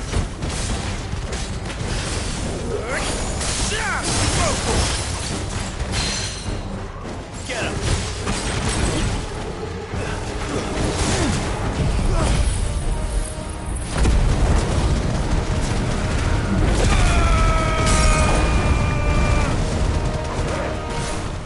Over here.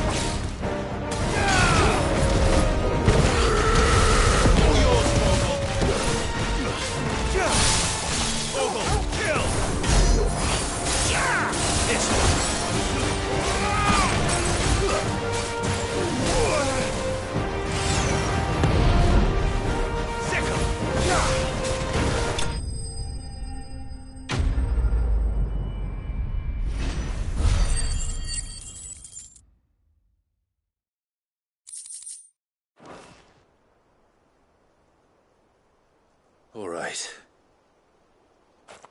Back to Eastpool.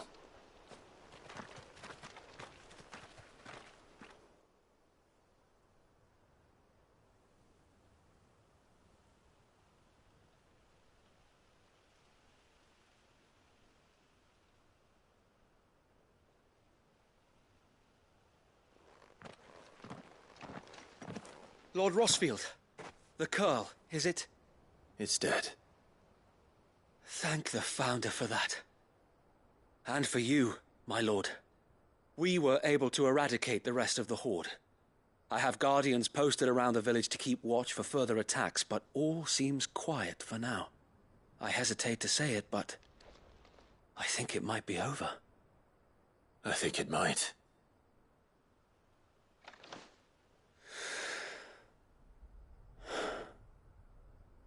We did it. We saved Eastpool. Thank you, my friends. Thank you. No, Sir Wade. It's us who should be thanking you. You brought us together. Showed us what it means to fight for what you hold dear. We never had nothing to call our own before. We didn't know what it meant to protect it, but now we do. We really do. Forgive us, Sir Wade. You and your people saved us, and still we doubted you. But there's no doubt in my mind anymore. We're free men now, so we have to start acting like it. We have to fight to protect what's ours, to protect Eastpool. And we shall. We all shall. Together. This is our home. And if anyone or anything tries to take it away, they'll have us to answer to.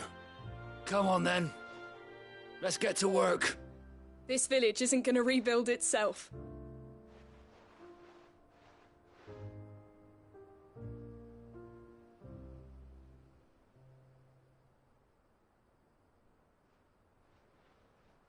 They're not slaves anymore. No. They're Rosarians.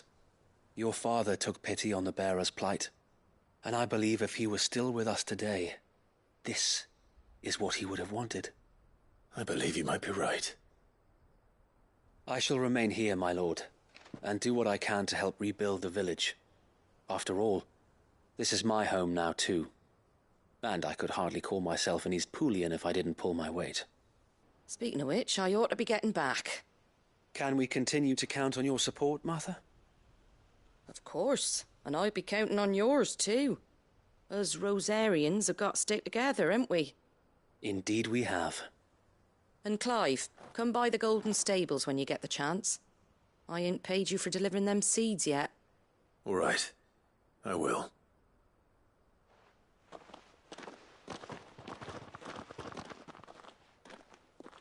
Lord Rossfield, do you remember our very first mission together? Clearing the goblins from the Stillwind marshes? How could I forget?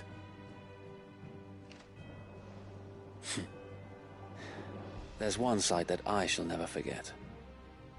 You, facing off against that giant Morble. Not a trace of fear on your face. Since that day, there have been more than a few times when I felt like giving up. When the odds seemed so stacked in the enemy's favor, I thought I may as well just lay down my sword and surrender. But every time, I would think back to the look in your eyes that day and remember what it means to be a shield. Know that whatever trials Eastpool may face, I shall never lose courage. Thanks to you. So Wade, you have always been a true shield. I know that Eastpool, and indeed all of Rosaria, will be safe in your hands. Thank you, my lord. I know the rest of the world will be safe in yours. I'll do my best.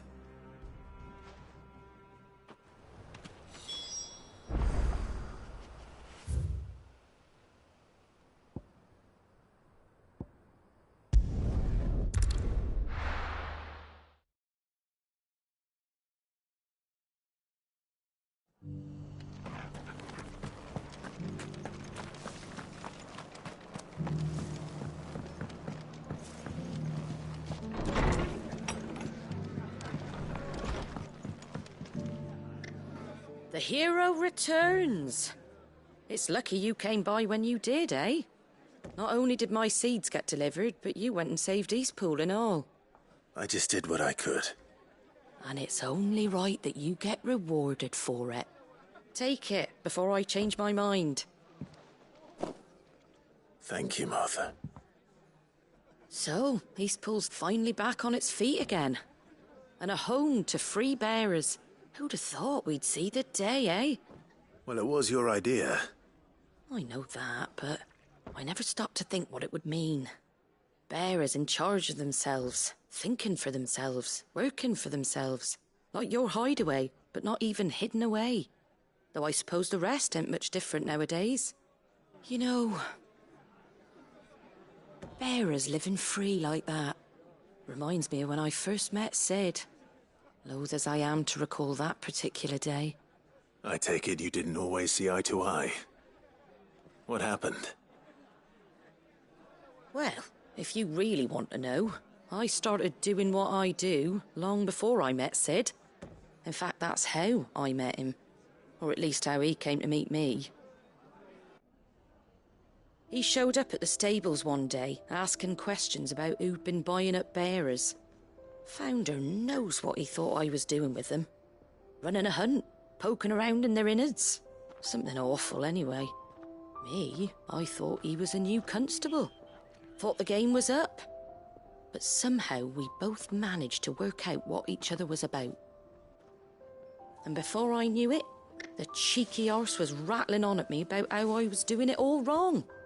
After all my hard work. Told me I was giving them relief, but not freedom. That my bearers were still dying as slaves. Got right under my skin, it did. Told him if he didn't like it, he could bugger off and report me to the garrison. And do you know what he did? He smiled. And then he laughed. And then I did the same. We made a pact that day. That whenever one of us was in need, the other would always be there for him. And you were? Well, we both wanted the same thing. To make life better for bearers. Just like your dad. Do you know I was born right around the time Elwyn became Archduke? Growing up, I saw how he tried to change things. He certainly didn't lack for ambition, that one. Indeed.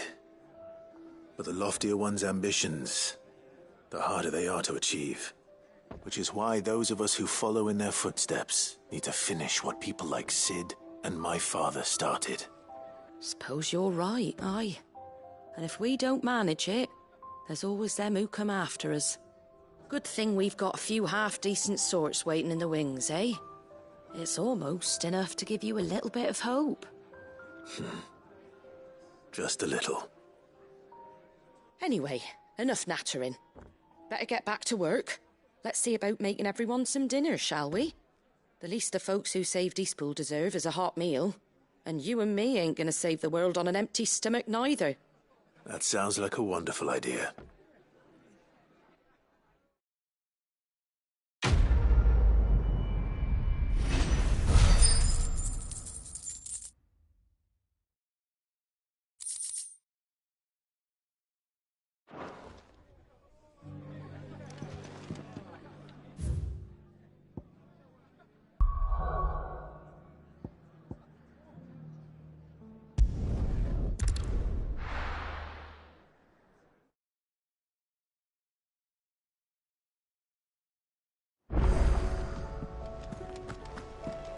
Come back.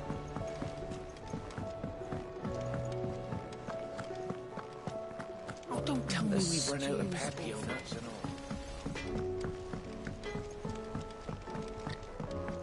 Have you tried Molly's lemon tarts? I've never had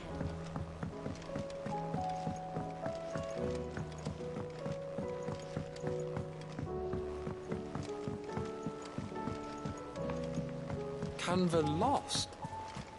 It can't be true. Miss, can we read Miss Editor's story for our lesson today?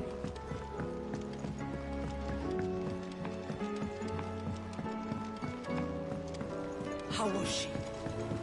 The Enterprise, I mean. Ah, Sid. Wasn't expecting you back so soon. So, is it good news or bad? Good, thankfully. Here. Ah, that's brilliant! Thanks a blimmin' million!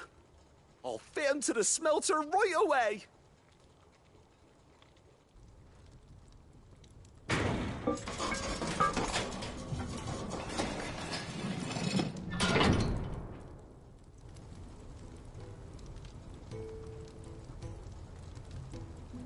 May I present to you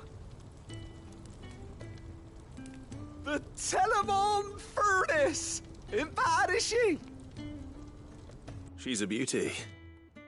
You saved my bacon again, Sid, and I ain't about to let your good deed go unrewarded. It's fine, really. My bag's flexible enough already. Oh, don't say that. I'm sure I can make a few improvements to it yet. You could just buy me a bigger... How about that clasp? Looks a bit stiff. Reckon you could loosen it up and make some more room? And I reckon I know how. With a new alloy we've been working on. The Telemon Furnace was just what we needed to perfect it. It's a metal, see?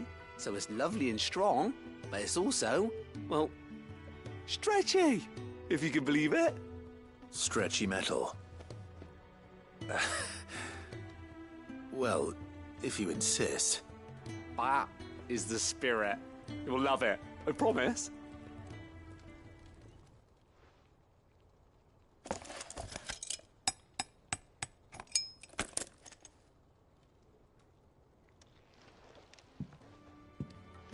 So, what do you reckon? It's actually quite ingenious. Thank you, Owain. Shh, don't mention it. You earned it. And I wanted to get some practice in using that metal anyway. Reckon we'll have all kinds of uses for it around the hideaway. Can't think of any right now, but that's our job, innit? Dreaming up new ways to make life easier around here. Maybe even out there, too. One day, the whole world's gonna know about the inventions you've helped us put together. That bag of yours will be the first of many. You mark my words. They'll hardly believe their eyes, I'm sure.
This isn't at all foreboding.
Good. They haven't broken camp yet. How did Doris come to know a slaver, I wonder?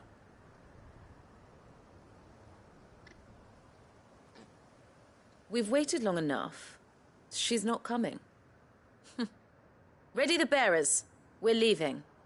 Back to civilization, is it, Mom? With all haste, lest any of you lackwits start talking like these feckless bumpkins. I presume your men are ready. We've suffered too many delays as it is. Any more, and I'll be docking your pay. Yes, Mom. Oh, but before you go, it appears we have company. Kill him. You're welcome to try.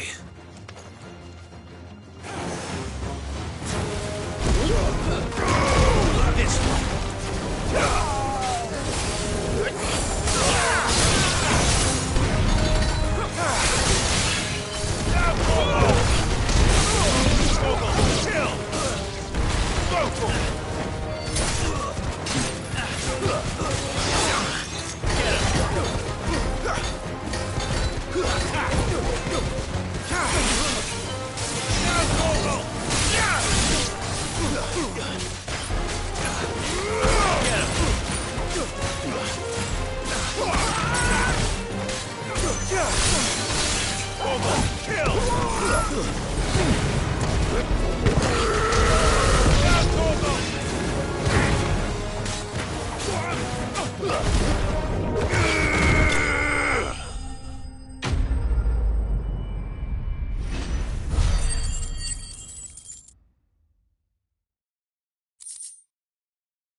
So much for your escort.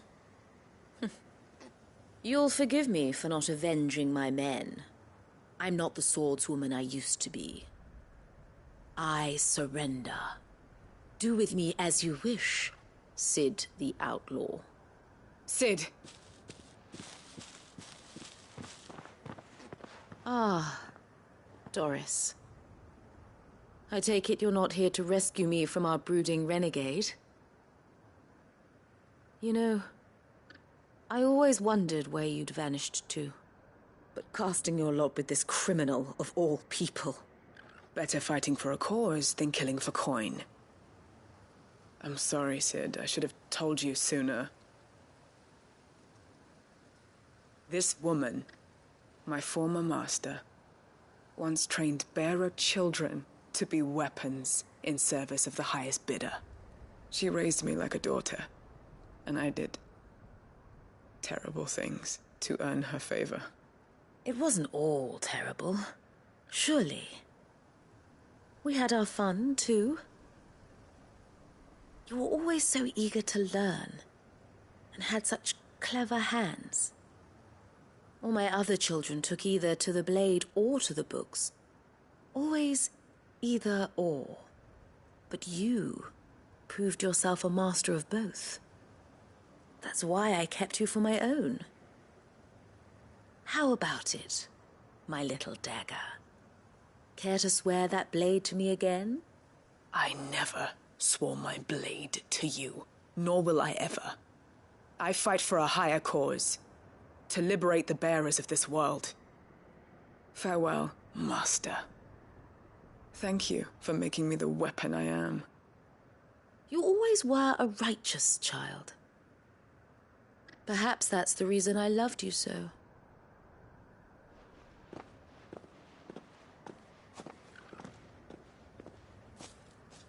What do you want to do with her? I am not the killer she wanted me to be. Not anymore. And she no longer has friends in high places. The Dame does, though. Her connections at the Imperial Court will see that justice is done. All right. If you're certain. I am. And thank you for everything. Now, I better let these bearers know that they're safe.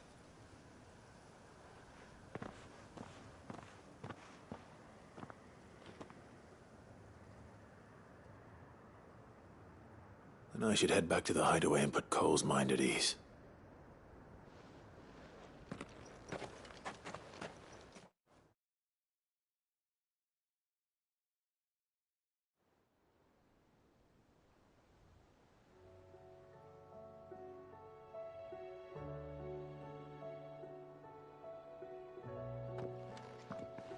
Welcome back, Sid. Doris's message just arrived. I hear you saved more bearers from being smuggled across the border. With any luck, they'll be joining us in the hideaway shortly. Oh, and your letter. You don't need to worry about Doris anymore. I'd been hoping as much. She mentioned one or two things in her report. So the slaver we'd been chasing all these months was her former master. Wish I'd known. She's been arrested, by the way, over in Sambrek. Went quietly, or so we're told. And she won't be getting off lightly. The Empire may have no love for bearers, but it's none too fond of black market traders either. Can't have been easy for Doris. I'm sure it wasn't. But don't worry. She'll be all right.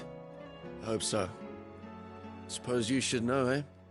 You had quite the past yourself before you came here, or so I understand. Anyway, thanks again, Sid. The Cursebreakers would be lost without Doris. And you, of course. Keep up the good work, Cole.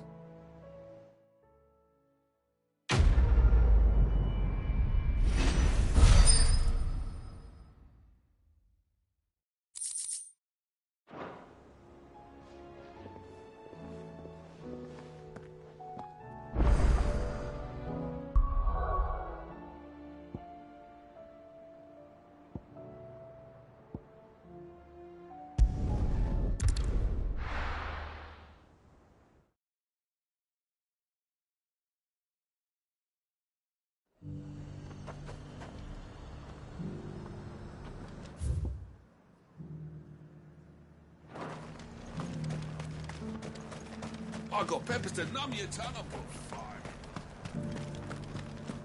There were ghosts at the gates not days ago.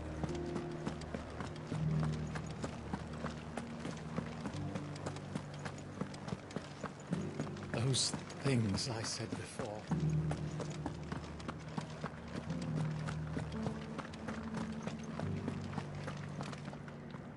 Oh, Clive. What am I to do? My wards and I may soon be without a home. What's happened? The High Cardinal has descended from his lofty throne and taken up residence here in Northreach. The High Cardinal? Leader of the Council of Elders, second only to his Radiance at the head of the Imperial government. Not that any of those things still exist. Now he goes by his noble title, the Duke of Oriflamme. And what does he want with Northreach?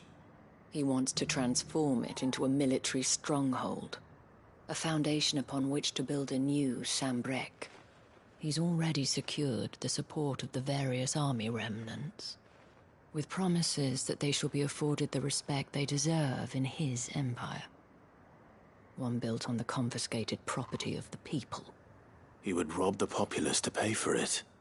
Believe me, I have used every means of persuasion to discourage him from this folly. But for whatever reason, he will not listen to me. What does Captain Philippe make of this?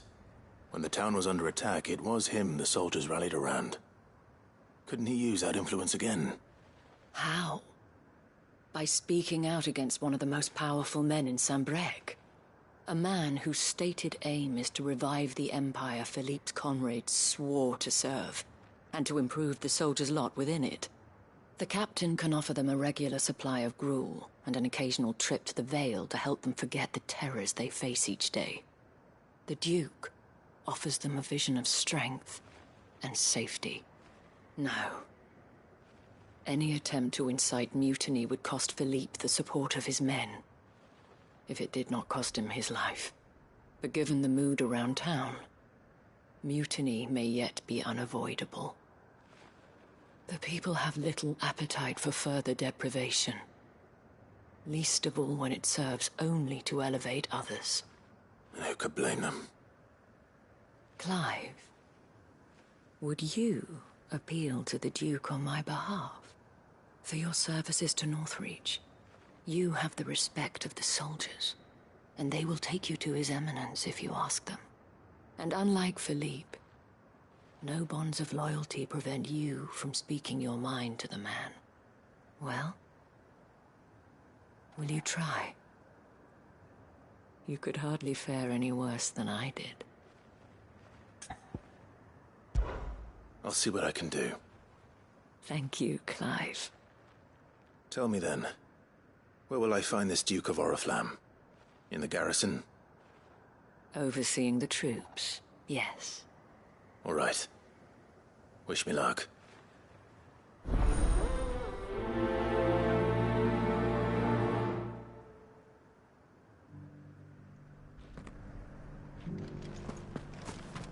I may have met this Duke before, at the Remembrance Ceremony.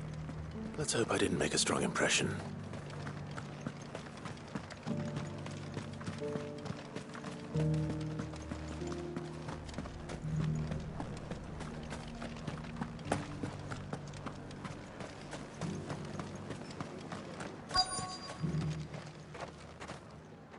Halt! Oh, sorry about that. You're the dame's man, aren't you? You got some business with the captain? No, actually. With the Duke. I was hoping I might be able to speak with him. We're under orders not to let any civilians pass. But you should be all right. His Eminence has heard all about you and your heroics. Wait here. I'll go and ask.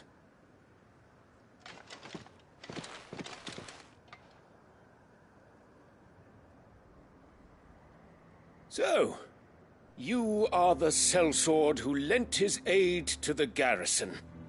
The Empire owes you a debt, and I shall see it repaid. But tell me, is it wealth that you seek, or favor? Neither, Your Eminence.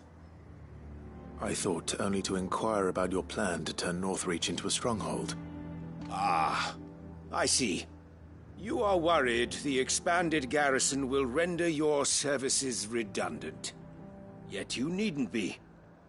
A proud fighting man like yourself shall always have a place here. Pride of place, in fact. For too long has the contribution of the noble soldier been under-reckoned. But no more. For it is they who shall see the Holy Empire rebuilt, beginning right here in Northreach. Why here, Your Eminence? The town has been fortunate enough to escape largely unscathed from the recent troubles. Her defenses are sound, and her garrison well prepared. Which is more than can be said for Oriflamme or Twinside. The Empire wants for a capital, and I believe Northreach to be the perfect place. With Caer Norvent as her citadel. Once we have seen to the refortification of both the town and the castle, we need only build a wall around both to create a city that would be the envy of the twins.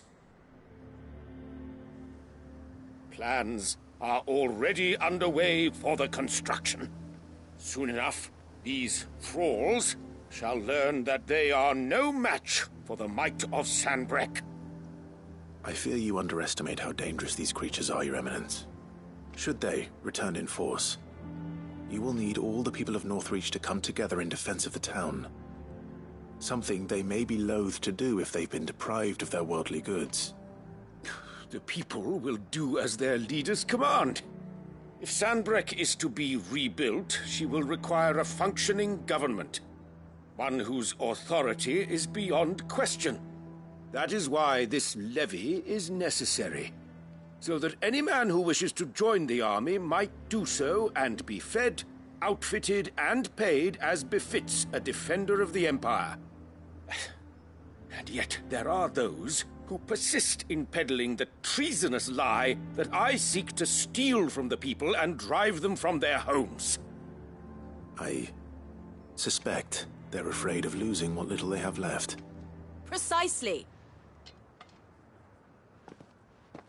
The common folk have little and less, and you mean to deprive them of even that.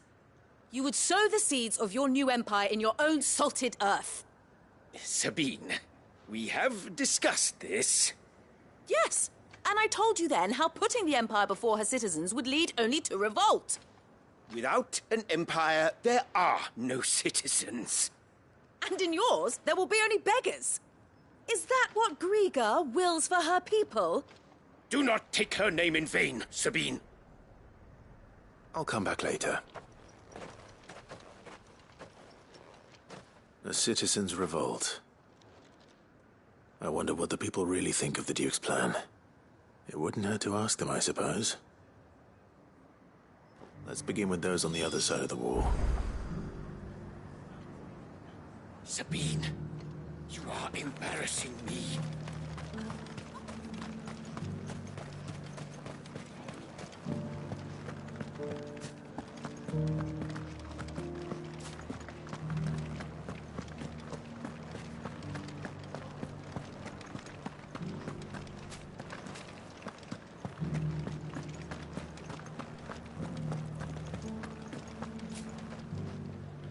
All right there. What is it you're after, sir? Just your opinion, actually. I wondered what you thought of the Duke of Oriflamme. Oh, him. Not much. None of us traders do. It's thanks to nobles like him that we had to set up shop this side of the wall in the first place. Couldn't have the rabble getting any closer to the holy capital, could they? And now he's trying to drive us out completely, threatening to take everything we got from us if we don't clear off. If the dame said she wanted him run out of town, I'd be straight through that checkpoint, tar bucket in hand.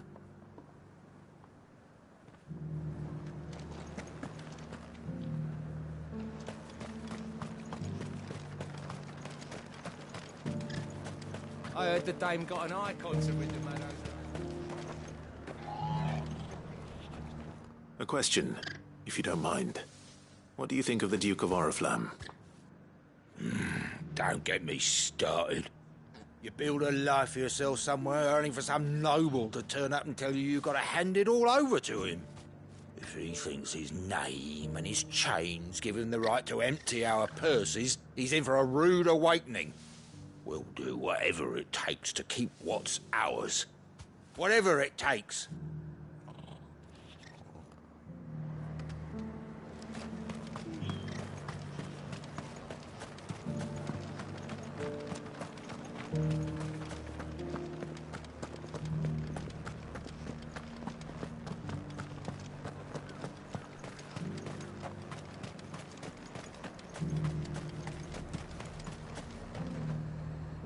I've been hearing a lot of talk about a certain Duke.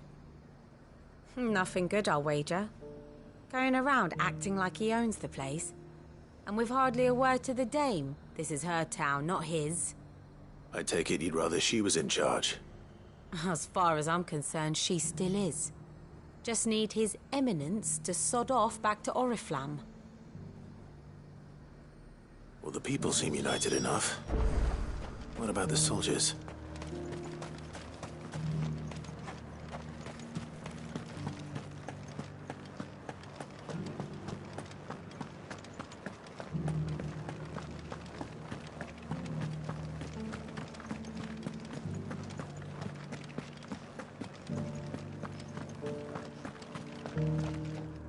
Excuse me, do you have a moment?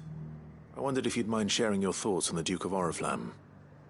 Well, he's made a lot of enemies coming in the way he did. But I mean, look around us. You can see the state the realm's in. The traders might not like having the screws put on them, but if they volunteered a few more of their hard-earned gil before things got bad, maybe they wouldn't have to. I think the Duke's got a point when he says rebuilding the Empire's the best way of making sure we're all protected. And if that means people who don't know one end of a sword from another have to make way for those who do, well, that's just how it goes.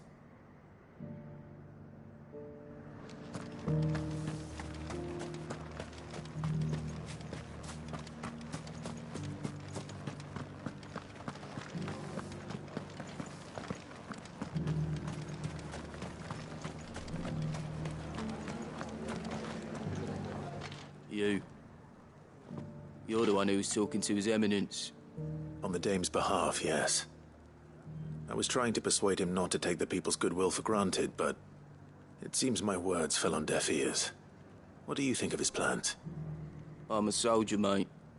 He tells me what to do, not the other way round. Listen, I've got nothing but respect for the Dame, but I've got a family to look after. That's where my loyalties lie, not with the town or the Empire, but with my wife and children. If the Duke can get us the men and the equipment we need to fight off those blue-skinned bastards, I don't care how he does it. I left everything. As long as you remain, the Veil will see to your needs.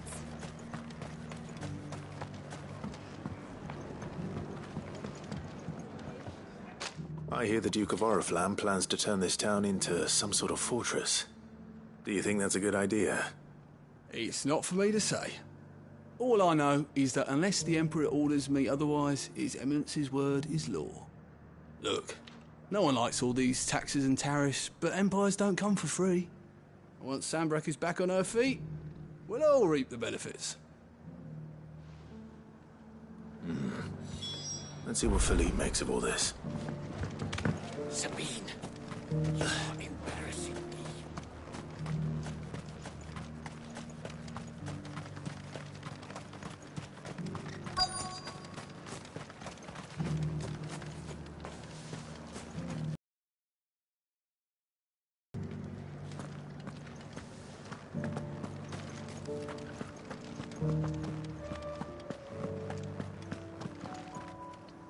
Captain, do you have a moment? For you? Certainly. Clive, wasn't it? Thank you for last time. How can I help you? I wanted to ask you about the Duke of Oriflamme. Do you intend to go along with his plan? But to tell you the truth, I'm in two minds. It's my sworn duty as a captain of the Imperial Army to obey his orders. But I can't say I agree with him. Philippe, I remember you saying that you became a soldier to protect the people you loved. The Dame included. That's right, I did. Well, she doesn't agree with the Duke's orders either. She thinks they could tear Northreach apart.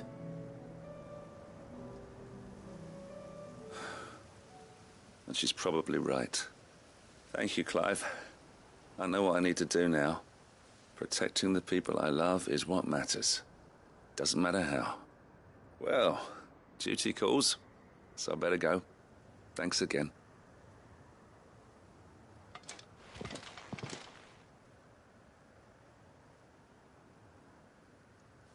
It seems Philippe wants to do the right thing at least. I expect Isabel will be pleased to hear that, if nothing else.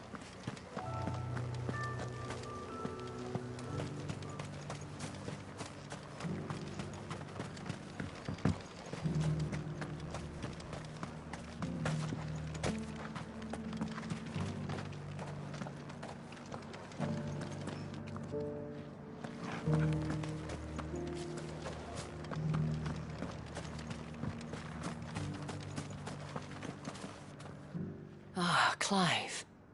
How did you fare? Were you able to speak with the Duke? I was, but...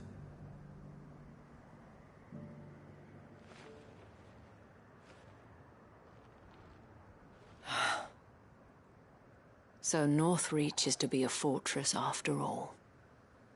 Well, It will certainly help to hold back the thralls. There's no denying that. Though I doubt it will come as much consolation to the townspeople whose worldly goods are confiscated to pay for it. They deserve to be heard, Clive.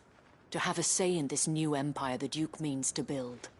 Sadly, His Eminence values their obedience more than their opinions, and hopes to reassert the authority of the state. I fear he sees the people as mere pawns on his chessboard to be sacrificed for the greater good. Needless to say, they themselves are of a different opinion, and would rather their destinies were in your hands. The soldiers, meanwhile, are content to follow their orders.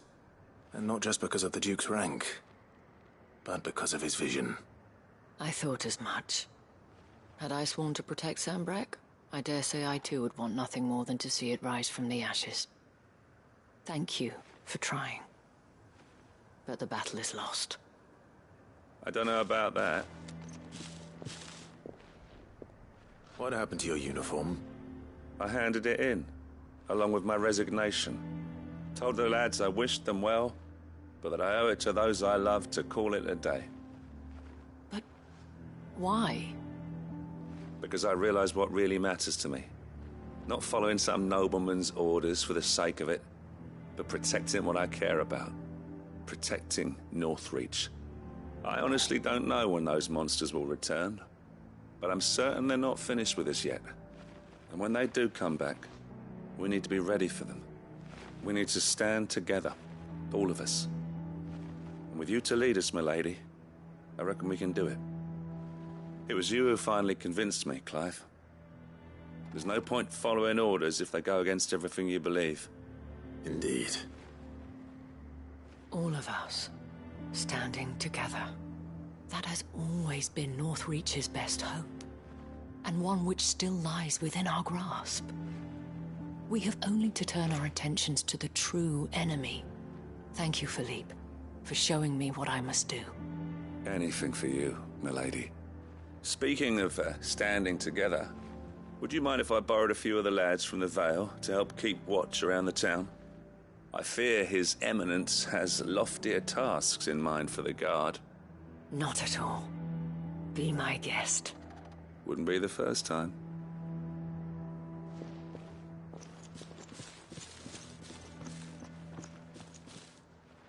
There may be hope for Northreach yet. Especially with men like you and Philippe to champion our cause.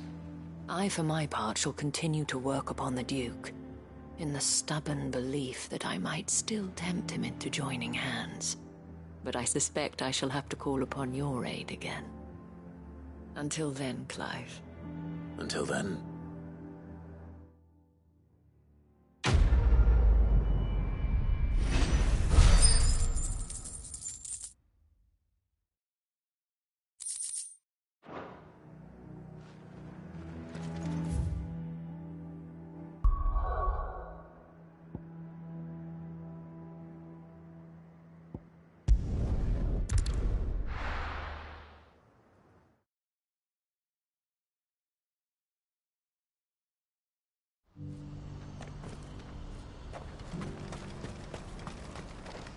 You won't find a finer array this side of the strait.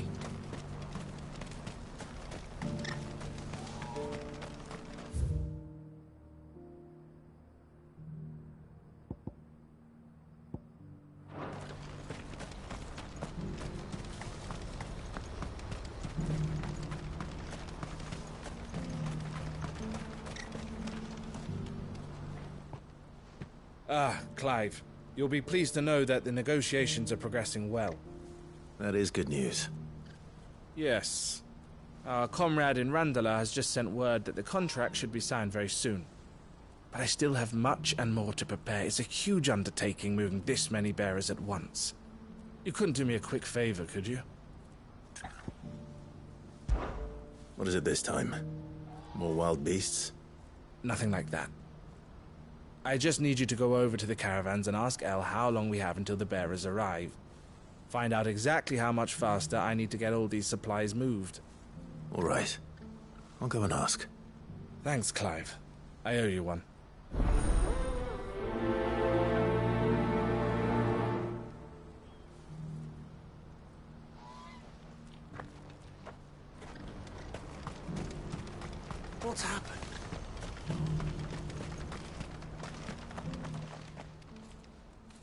Don't blame yourself, El.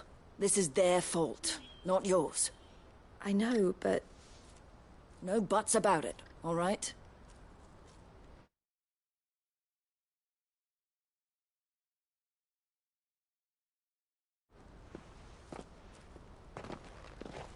Is something wrong? Vonnie came to give me a message from our intermediary. The talks with the Republican Army have fallen through. They've reached an agreement with the Silver Peak Consortium instead. Though prices have fallen of late, we deliberately offered above the going rate to try and deter other bidders. But the Consortium offered double what we did, and the Army jumped at the chance. And you had no opportunity to make a counteroffer? None at all. And we were so close. El? What's happened? I saw Vonnie leaving. She didn't look happy. And with good reason.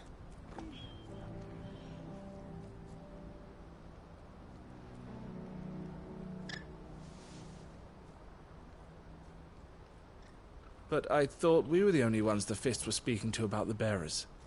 How did the Consortium even find out about this? It's not so surprising. They have ears all over the Republic. This isn't over. The Consortium will have to sell these bearers eventually, and at the price they paid, buyers will be few and far between. I'm going to Randalar myself. Alone? You sure that's wise? Are you offering to be my bodyguard? How kind. Meet me at the checkpoint near the capital gates. I'll send an owl ahead and request a meeting. You go to Cashlock, Theo, and get everything ready. We've waited far too long as it is. Even if I fail to free these bearers, there will be others. Someone needs to prepare the place and keep any prowling beasts at bay. Oh, and that's me, is it? Well, it looks like I'm following orders till she gets back from meeting the Silver Peak Consortium, who've been doing their best to undermine our scheme. She'll never join them after this, surely. No, she said it herself. She still has plans for Cashlock, even if this one falls through. She means to stay with us, then. I can't say I'm not happy to hear it, but... is this what she really wants? You have to trust her. You're right. It's what she wants now. And if Elle's off fighting for the cause, I should do my part too. So I bid you farewell and safe travels, my friend. I'll gather my men and leave for Cashlock. We'll make sure the place is well stocked and defended. You go to Randalar and see if you can stop my sister biting the Consortium's heads off. If she won't consider her prospects, someone has to. I'll do my best.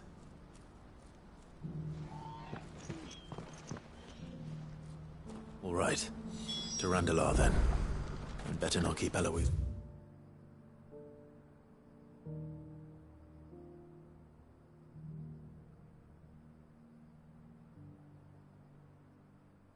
Waiting.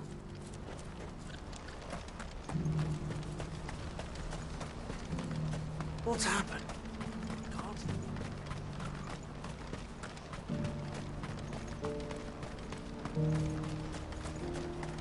What I wouldn't give for a hot meal. Looks like this is the end of the road. When are they gonna let us through?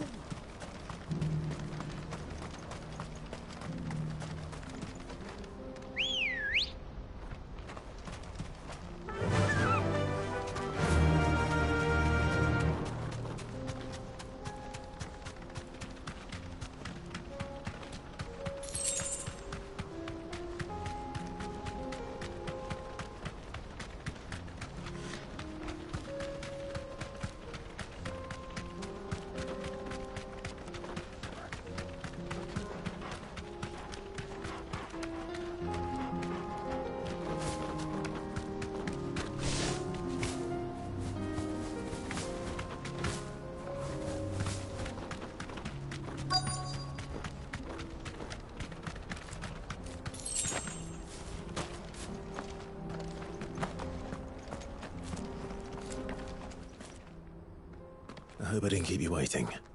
Did you arrange to speak with the Consortium? Here they are now. You wish to consult with me? I did. It's about the bearers you recently purchased from the Fist. We had all but finished making arrangements to buy them ourselves, and then you stepped into the fray. Consortium had an interest in purchasing them from the very first. It was only our regard for you that kept us from bidding. But your hesitancy in accepting our offer to you suggested that the regard was not mutual. And so we resumed our business. I did not hesitate. I am simply not inclined to make such decisions without first giving them due consideration. But what is done is done. Come then. How much do you want for them? Alas, you are too late yet again. We rarely take on such unconventional merchandise without a purchaser in mind. The bearers belong to him now. Who is your buyer? A trader from across the water. A most demanding fellow, if it's any consolation. He insisted the bearers be fed, dressed, even given their own bunks for the voyage over. That's what you get when you deal with continental types. I wouldn't know. Oh yes, the culture on the continent is quite different to ours. They pay good money for bearers not fit for the knacker's yard, and treat them like kings. But as long as they pay... That does sound unusual. No matter then. If they've already left our shores, there's little that can be done. Allow me to withdraw my interest. And with it, my interest in joining your organization. My associates will be sorry to hear that.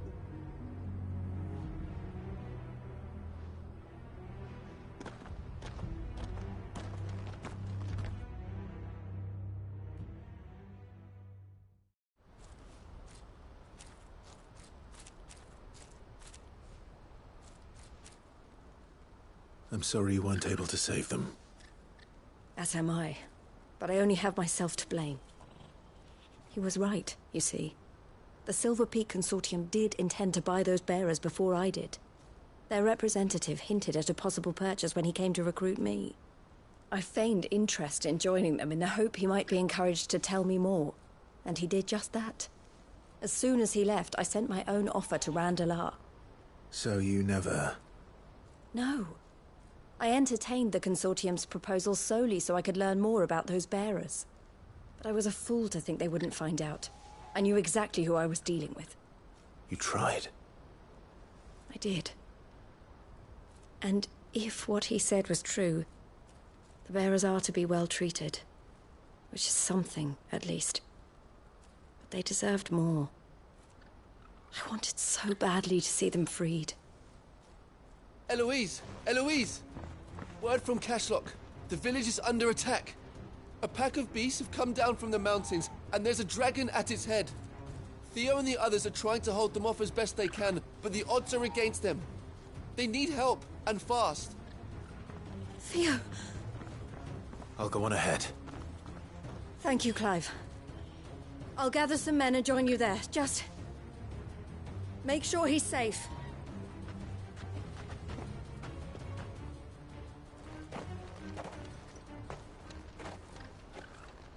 Hold on, Theo. I'm coming.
Where's Theodore?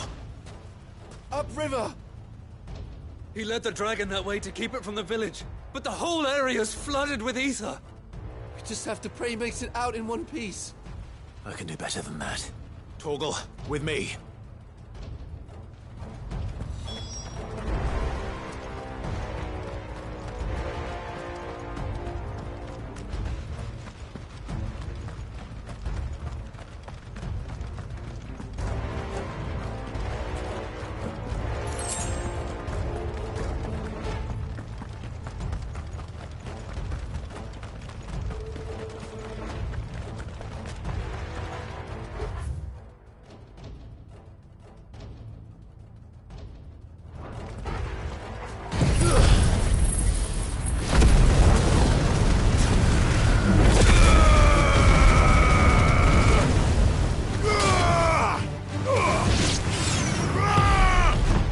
This one.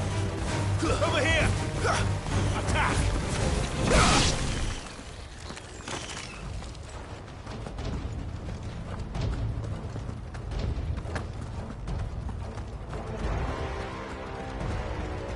Where are you, Theo?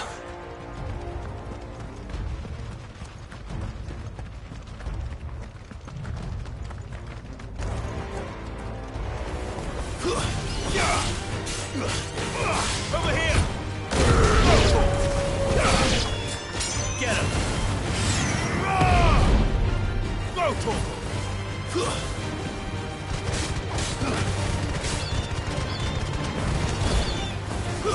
Yeah!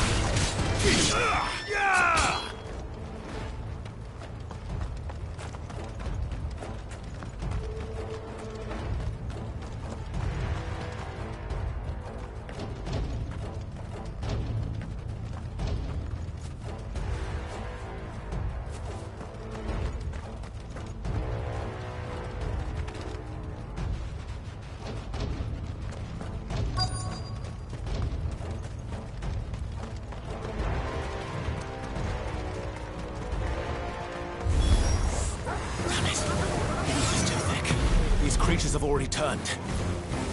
This one. Attack!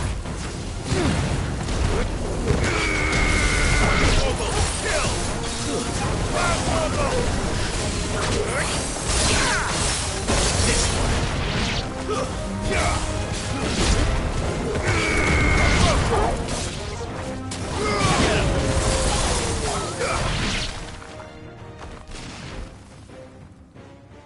I can't waste any more time. I need to find Theodore before that dragon does.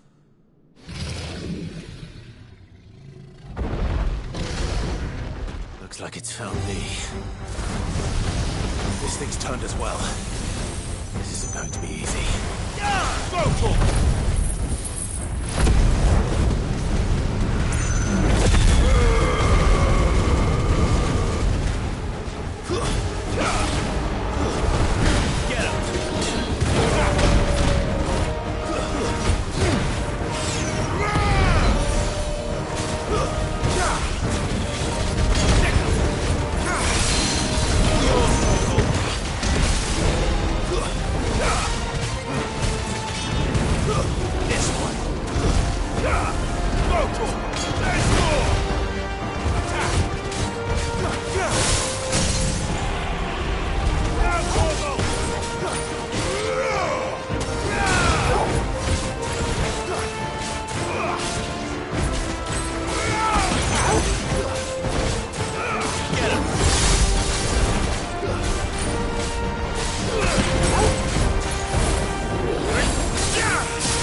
Torgal.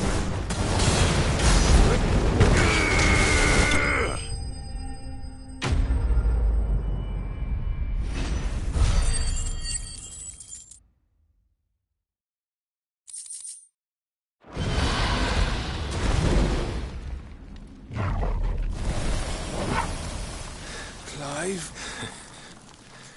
Theodore, you had me worried for...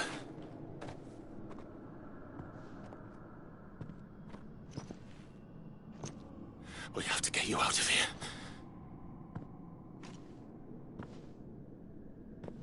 I think it might be a little too late for that. Bearer or no, there's only so much ether a man can take, and that Drake just wouldn't let me leave. You have my thanks, Sid, for finishing what I could not. For keeping Elle's dream.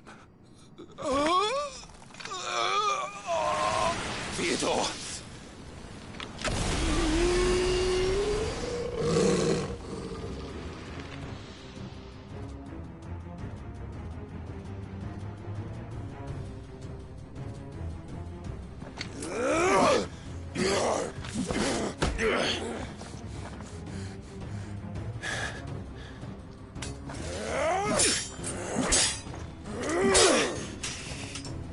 Don't make me do this.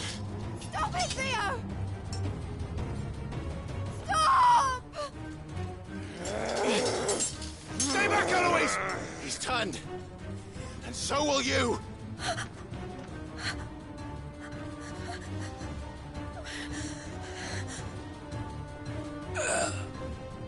Elle. Theodore.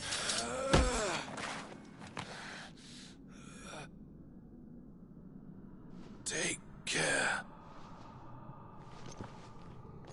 of my sister. Theodore, wait. Goodbye, Elle.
Thank you, Clive.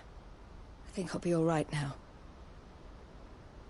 That was true bravery he showed. Leading the dragon away from the village like that. His first instinct was always to protect people. To put others' well-being before his own. And now he's gone. Because I sent him to that place, against his will. It wasn't against his will. He was ready to do whatever it took to show you he could stand on his own. So that you would finally be free to live your own life. To live my own life? He never could come to terms with the choice I made. What exactly happened? You once told me Theo was the first bearer you ever helped.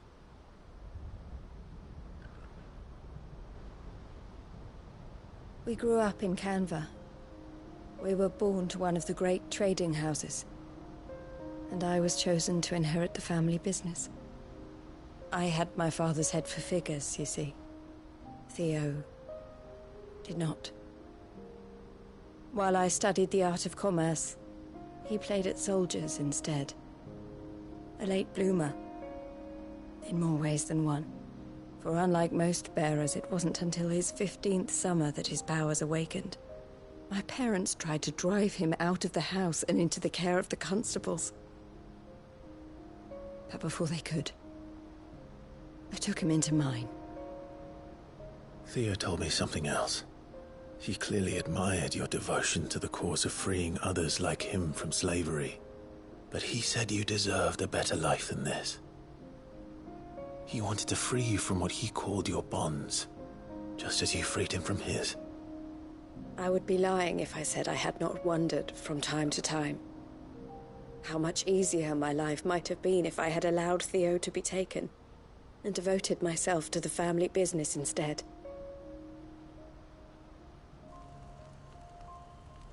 But I have never regretted the decision I made.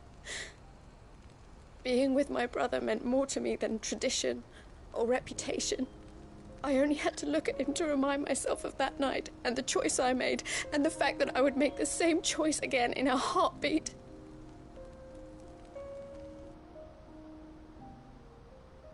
He was never a burden. How could he even think that? If anything, I was the one who weighed him down. You weren't, Eloise. He said it himself, that he had always been grateful to you for saving him, and that he wanted to repay you by letting you live the life you were denied. Neither you nor Theo weighed each other down. You loved one another. You did whatever was necessary to continue living your lives together, and you always would have. You're right. All I ever wanted, all I ever did, it was so we could be together. Oh, Theo, why did you have to...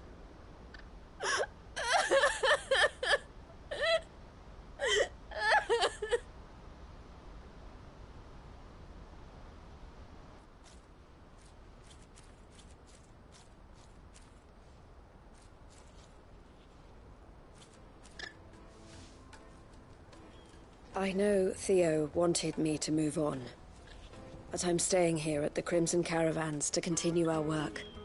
We can make a difference here. We can help people, save them. I need nothing more from life than that. So I'll carry on doing what we do, ensuring that goods, people, bearers get where they need to be, bringing smiles to people's faces just like we always have, and to Theo's. Wherever he is. This is the life I have chosen. The life I will always choose. I've made a choice of my own, to continue helping you however I can. Whenever you need it. Thank you, Clive. For Theodore.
Lord Rosfield, is there aught the Undying might assist you with this day? Perhaps. My brother said that your order was helping him with his quest to uncover Ultima's origins. Have you learned anything of note since last we spoke? Little unless, I regret to report. I see. Be assured, however, that we will not rest until the truth is known. Even now, our archaeologians scour ruins in every corner of the realm for traces of Ultima's touch. Fallen ruins, I take it. Dating back as far as Phoenix Gate. Indeed. Ultima's thralls are oft sighted among the remnants of the fallen civilization, as if protecting the secrets concealed within. Secrets we'd see unearthed. Should our methods be of interest, my lord, mayhap it would please you to observe some of our number at work. Would that be possible? Of course. A survey is being conducted not far from here. Perchance you are familiar with Kretov, a small hamlet built around a fallen airship. I was due to visit my colleagues there to collect their preliminary findings, but if you would consent to do so in my stead, I'm sure that they would be honored to relate any discoveries they have made to you directly. All right. I'll go and meet with them. They will be most gratified, I am sure. Might I suggest you take the road through Titan's Wake? It will lead you straight to the village after but a short walk. Thank you. I will. I wish you a safe journey, my lord. May the Firebird's flames burn ever in your heart.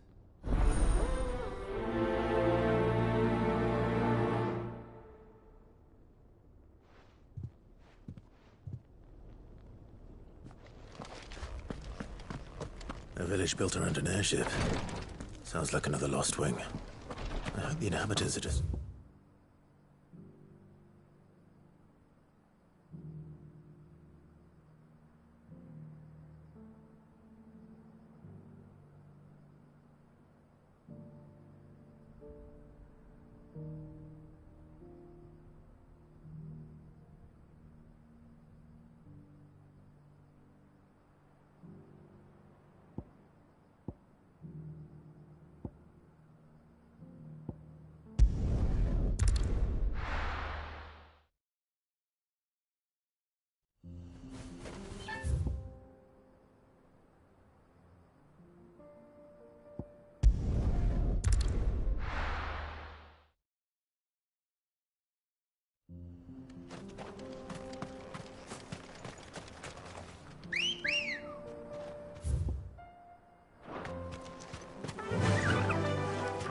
Faster!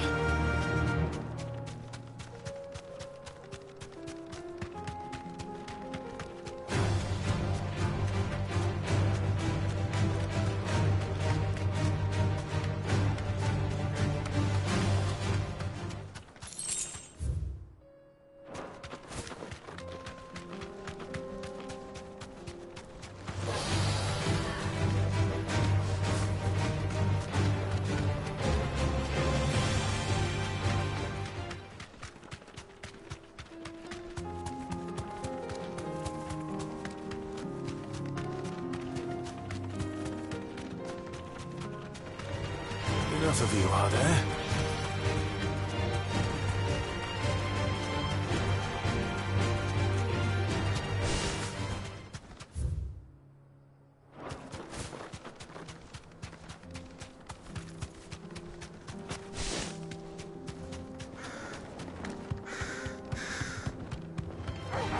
All right. You deserve a rest.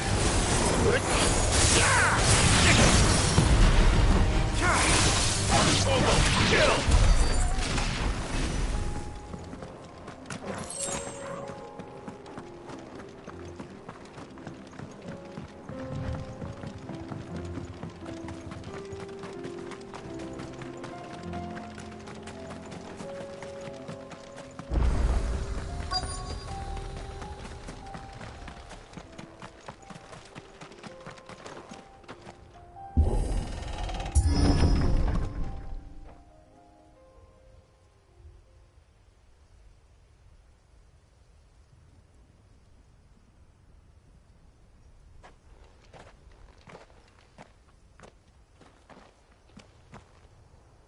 Oh no.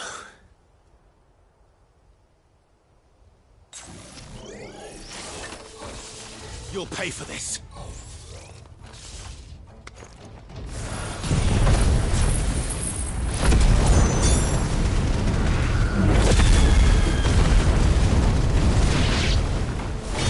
There may still be survivors.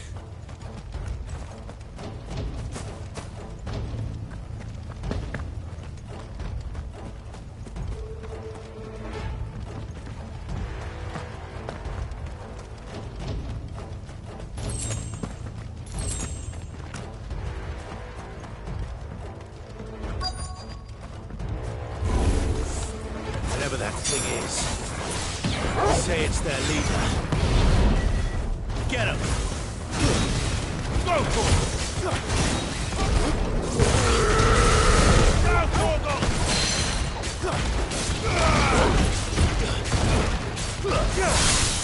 All yours, Torgal! Go for it! This one! Torgal, kill! Go for it! And another!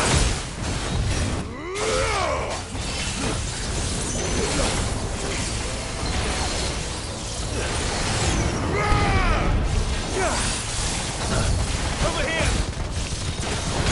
Second!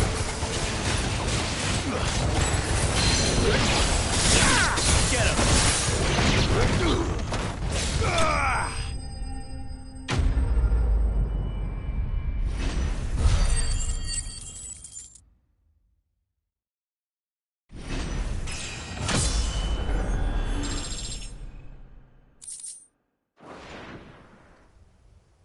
Should have stayed in the past. These must be Cyril's colleagues. You have our thanks, stranger. Who are you? Ah, forgive me, my lord. I did not recognize you.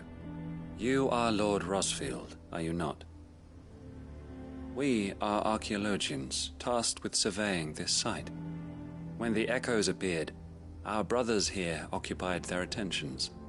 Thanks to them, and to you, we were, for a mercy, able to see our duty to its conclusion. You call that a mercy?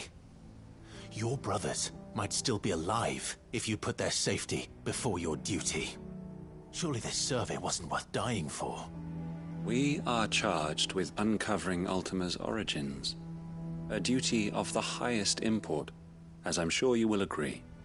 And you think your dead brothers would agree with you too? I know they would. They gave their lives for the cause, an honor to which all Undying aspire. Now, to what do we owe the honor of your presence, Lord Marquis? Cyril told me of your work here, and I agreed to collect your findings in his stead. I see. That is most kind. Pray, take them then, with our humble thanks. May the Firebird's flame burn ever in your heart, as it does in ours.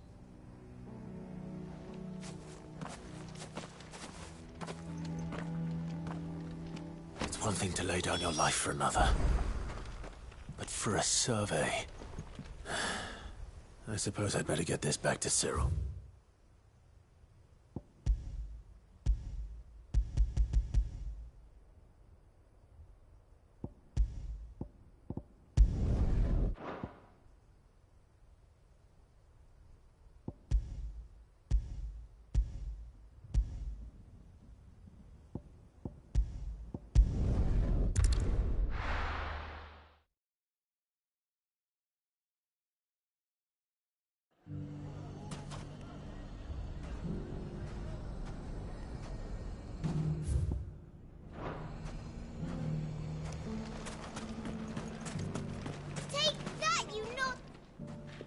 Clive! To what do I owe the pleasure? I just wanted to see how the town's been faring since you brought everyone together. Since we brought everyone together, all is absolutely wonderful. Conrad and Natalie's hands remain safely away from each other's throats, and firmly at the helm. Our stores are full, and the bandits still too disorganized to raid them. Just as the good Lady Jane and Lord Underhill intended. Are you a lord? Lubor's going to be one too. They're going to make him the Lord of Dalimil, because of how he stopped all the grown-ups from fighting. It's the mayor of Dalimil, dear child, and the vote hasn't taken place just yet. But if the people wish me to lead them, I shall. And my first act will be to build a school so that menaces like you two learn not to interrupt your elders. Speaking of menaces, There may be a rather worrying one just over the horizon. May there indeed. I'm afraid the example Conrad and Natalie set in putting aside their differences and presenting a united front might have caught the bandits' attention. And they might have elected to take a similar approach. They have formed what one could call we choose to face. The longer we avoid facing this one, the more difficult it will be, until the only way to overcome it might be to run for the hills. Our best hope is to nip these efforts at organization in the bud, by finding those ne'er-do-wells who have yet to join the cause, and ensuring that they never do. Perhaps a certain Lord Underhill might be willing to lend us his aid once more? How could I refuse? Thank you, my lord. Victor will fill you in on the particulars. I have him stationed by the desert gate, receiving and collating reports from my scouts. Such an amenable soul. He reminds me of you. I'll go and speak with him.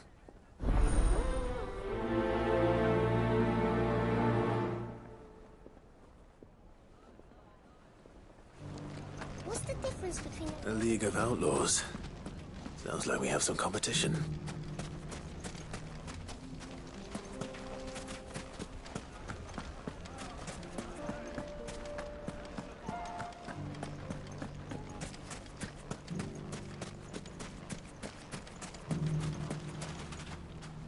Still in Dalamil, Victor? Ah, Sid. I thought you'd have returned to Cosnis by now. I did. Then I came back.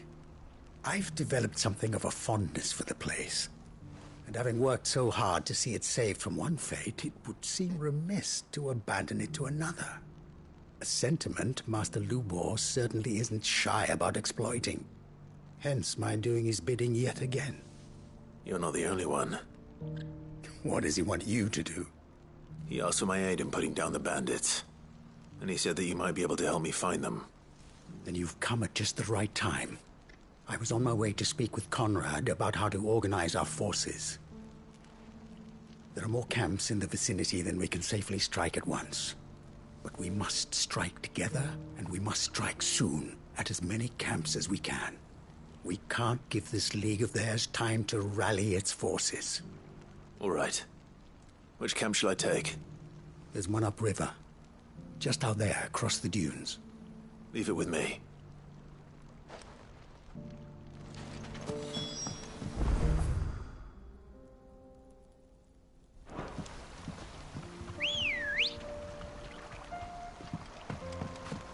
Let's go. Fly, Ambrosia. Those ne'er-do-wells.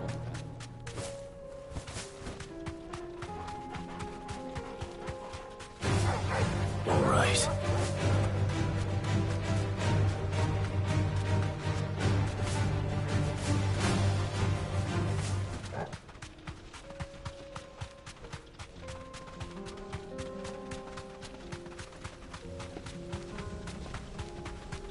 That must be the camp Victor mentioned. Come on then, Toggle. That's him! The one who killed Rob! Fingers! Take his head off! Go,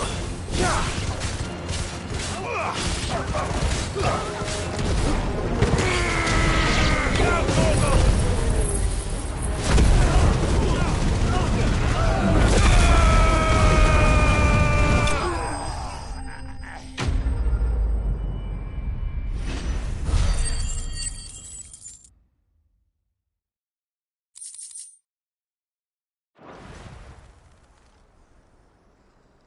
I'd better let Victor know. Sid, where are you? Ah, I see the bandits didn't pose you any trouble. No, but that's not why you're here, is it? No. Something's happened. We need you back in Dalamil. What is it? The whole town's in uproar. They're saying that Lubor is a bearer. What? Seems that one of our parties wasn't as thorough as they should have been. They let one of the bandits escape, and his escape route took him right through Dalamil. Some of the children spotted him, and he was about to silence them. And when Lubor felled him with a bolt of magic, and without a crystal. But that's not possible. It is, if he's a bearer and has been hiding it all these years, which is what people are saying. If he has, well, I wouldn't blame him. No man is branded by choice. Still, all those people see is a man who's lied to them all his life. One who was made a leader of himself when the world believed he should have been a slave. Fuck. I don't know where we go from here, but I know one thing. Lubor needs all the friends he can get right now. You're right.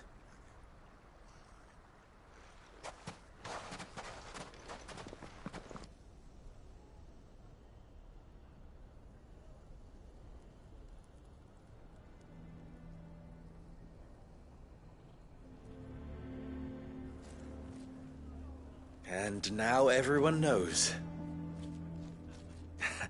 I made it a habit to keep a crystal close at hand for just such an occasion. And when that occasion arose, I forgot to reach for it.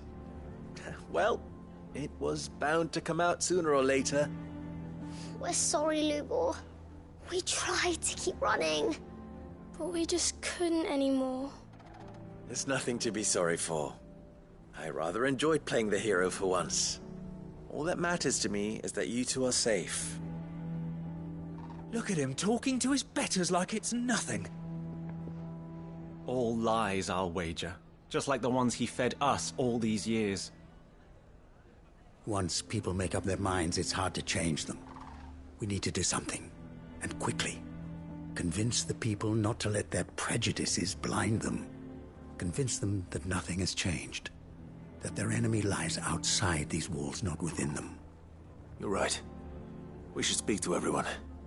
I'm glad you agree. I'll handle the townsfolk. I'm a Dalmec born and bred. They listen to me. You head to the tavern. Make Conrad and Natalie remember who Lubor really is. They know that Lubor and I are friends. I might not make for the most impartial of interlocutors. Lord Underhill of Randalar's League of Merchants, however, is a trusted and impartial mediator of note. I'll do what I can.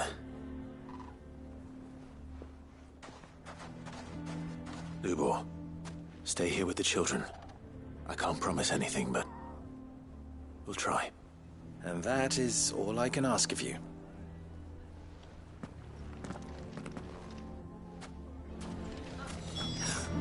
Why are you taking the bearer's side? Why do they always have to make such a fuss out there? He knew all along that he was playing us.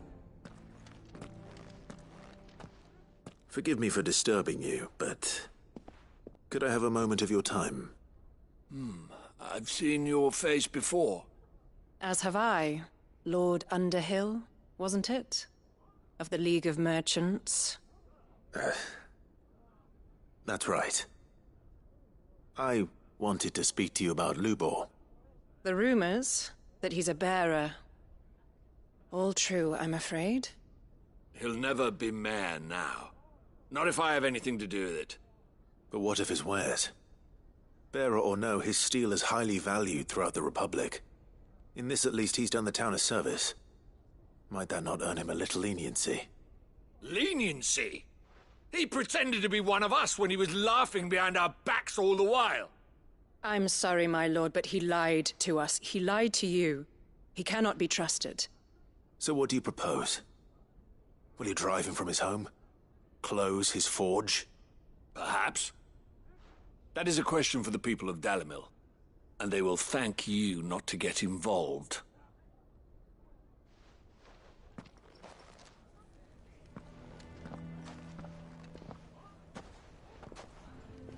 The townsfolk have made their minds up. There was nothing I could do. Nor I. Conrad and Natalie refused to consider anything but their own wounded pride. You never know. Once their anger is cooled, they might see things differently. For now, we should report back to Lubor. All right.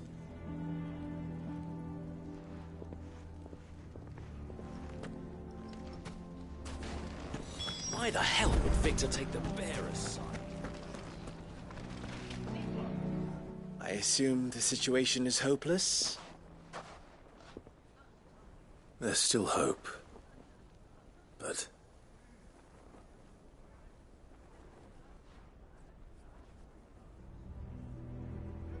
But perhaps not in this lifetime, I think it's fair to say. You mustn't think like that, Lubor. Give them time. They'll come around. We'll talk some sense into them in the end, you'll see. No, you won't. And your efforts would be better spent elsewhere. But Lubor... Rosina would often tell me that steel does not lie, that a blade is a reflection of the smith who forged it. To yourself be true, that was her point. Rather an ironic one when you consider that her life was taken with a blade of her own making. But I do not doubt that she was always true to herself and what she believed in, right to the end. And so must I be. I must do what I know to be right, no matter what others might think of me. And now, I know what that is. I must embrace my new role of villain so that the people of Dalimil have something to unite against. For only united can they hope to stand against the threat that awaits them. I'll need to make a suitably dramatic exit, of course. Don't go, Lubor. You're the only one who was ever kind to us. We'll be all alone. Again. Trust me, little ones. It is for the best that I go. Not only for the town, but for you, too. How could it possibly be for the best? These children need you. The least you can do is give the townspeople a chance to change their minds. I would not take it, Victor. It's over. Over, you say? And so just like that, you're going to throw this town and these children to the wolves? I thought you were better than this. But it seems you had me fooled as well. Victor. Forget it. Do what you will. You sure you're making the right choice, Lubor? Of those available to me, I believe it's the best one. Yes. Ah, but where are my manners? Here. Your reward for clearing out that bandit camp. Right then. I have packing to do. If there's anything I can do. Anything. I'll bear it in mind. Thank you.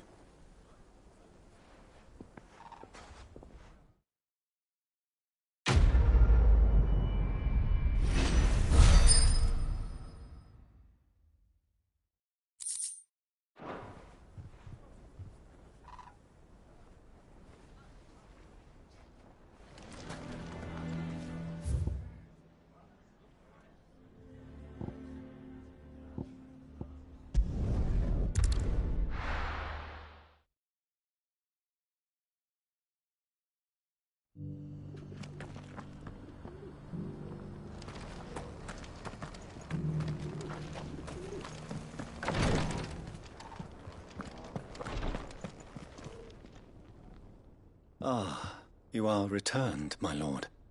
I collected your colleagues' preliminary findings. Here, take them.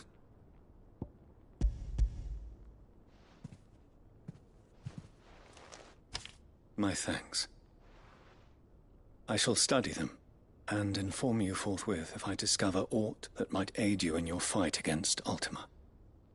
Cyril, your survey party suffered several losses in Kratov.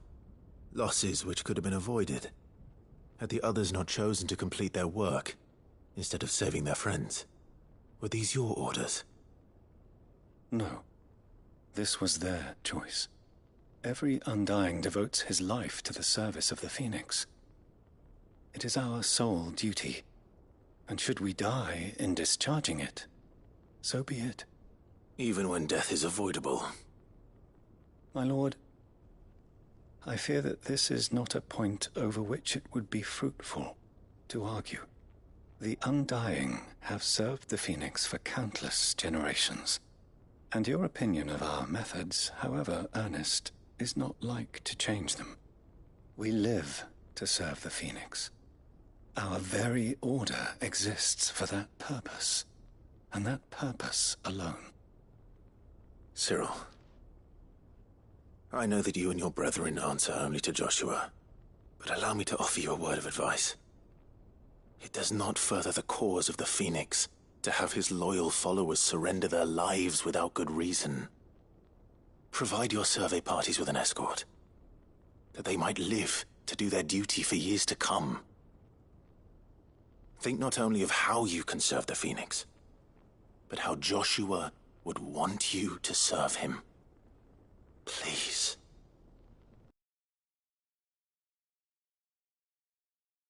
For your advice, my lord?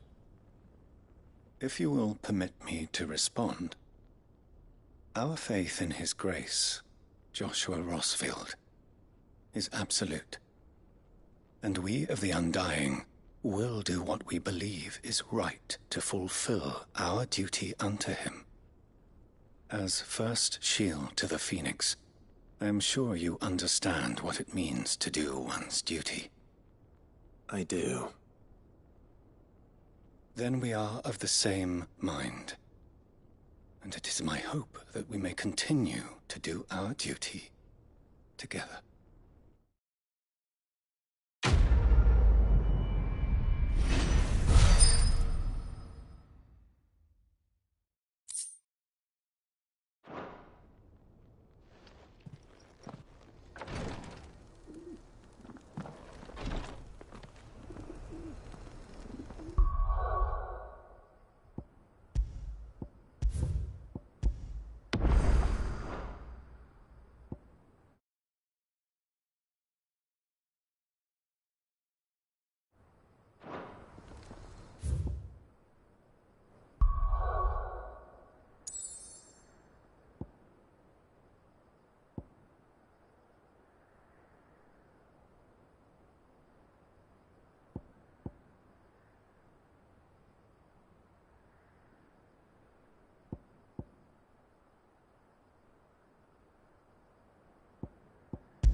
Covered in nicks and lumps, the lot.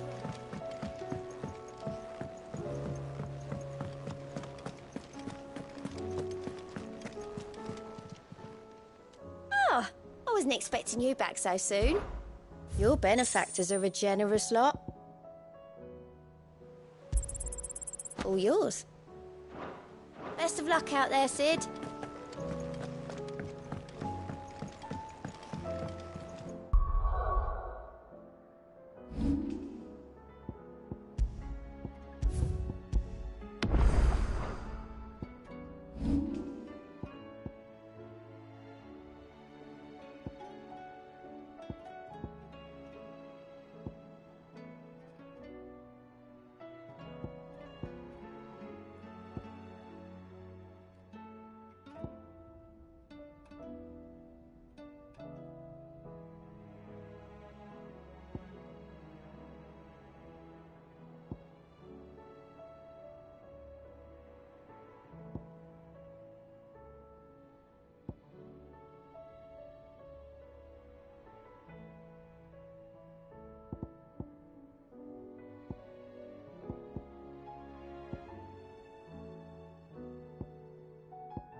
How are you feeling, Joshua?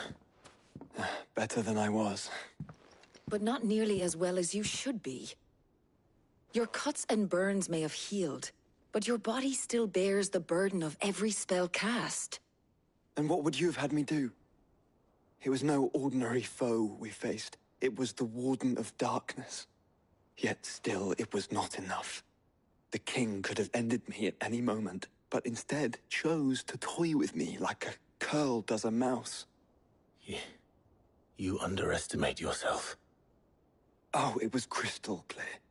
Only one man established his dominance that day, and that man was Barnabas. I'm sorry, brother. That was ill-spoken. It's just, I have never felt so powerless. And when so many are looking to us for strength, perhaps the prince feels the same.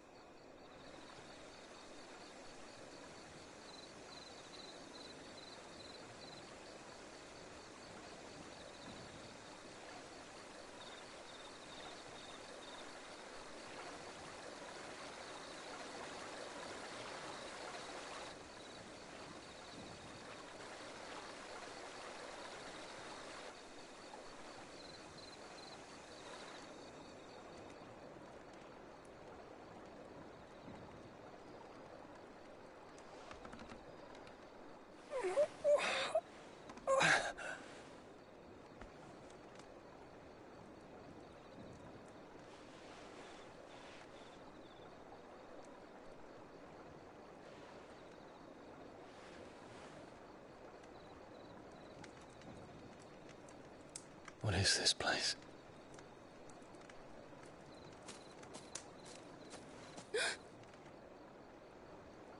Don't move.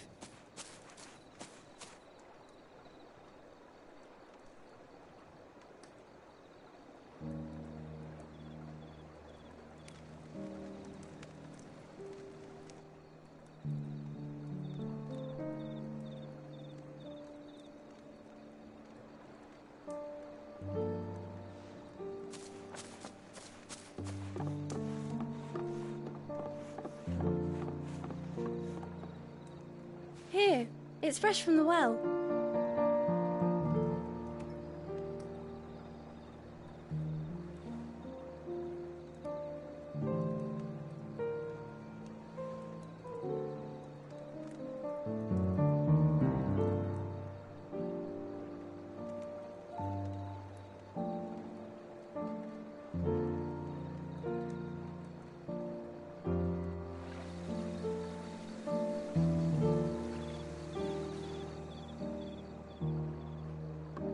Grandmother told me spirits sometimes get lost, and that the lanterns guide them to their proper place. I set one on the river for her when she passed away.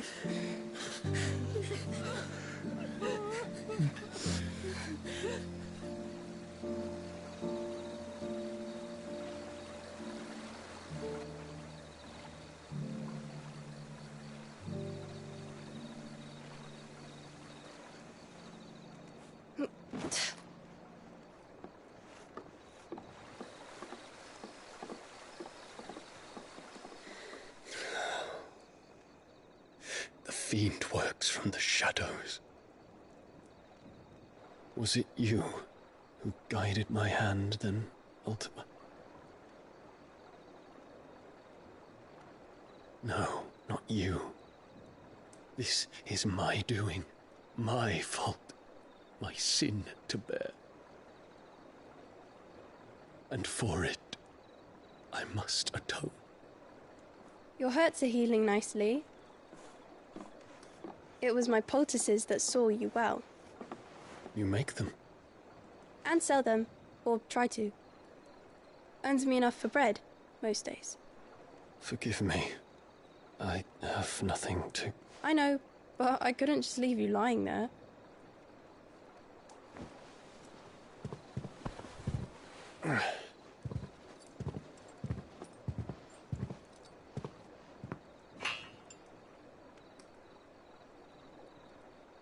You're going then?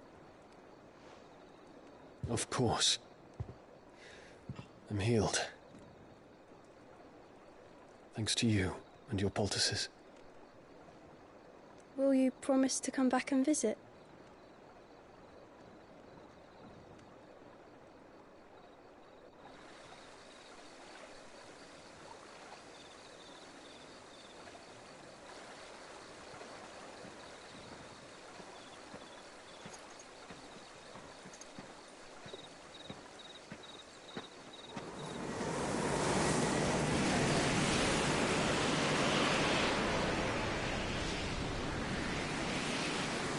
Well, Phoenix, It would seem that I owe you my wings.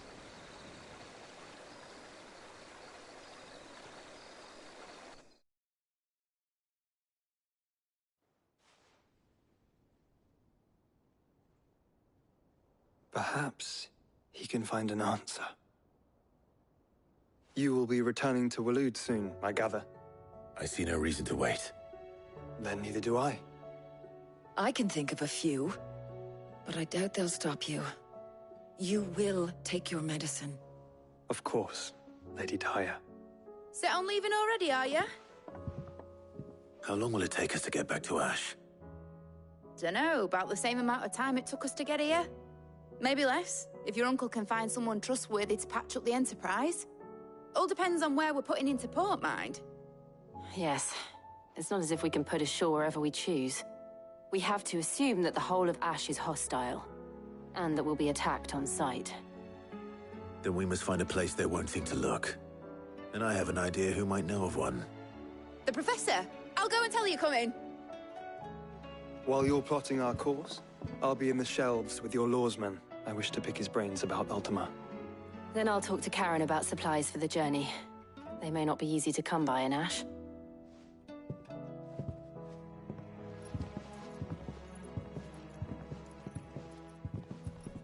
Your brother's body won't take much more of this recklessness. You know that, don't you? I do.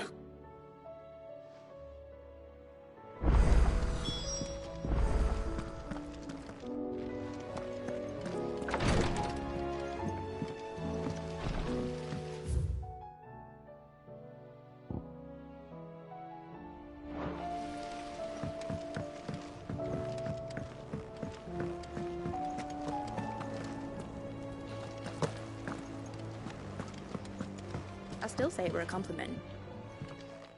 Ah, Clive. I was wondering when you'd arrive. Please tell me you've come to take our young prodigy here off my hands. I'm not here for Mid. I need information on Ash. Then why not ask Molly if you can look in one of her ovens? Go on. As soon as the Enterprise is ready, we'll be setting out for Drake's Spine. And we're going to need a safe place to land. Preferably one that won't see my ship blown to shit and splinters. If it were that easy, do you think Waloed would have resisted invasion for so long? Very little is known of Ash, and the information we do have is spotty and outdated. We have the good King Barnabas to thank for that. Waloed's borders have been closed to outsiders since the day he seized the throne. If there is anywhere safe to land, you won't find it on my map. Then tell us what we will find. I'm sure you know better than we do. But no splinters! All right, if it will get you out of my hair. But interrupt me, and it's over. Understood?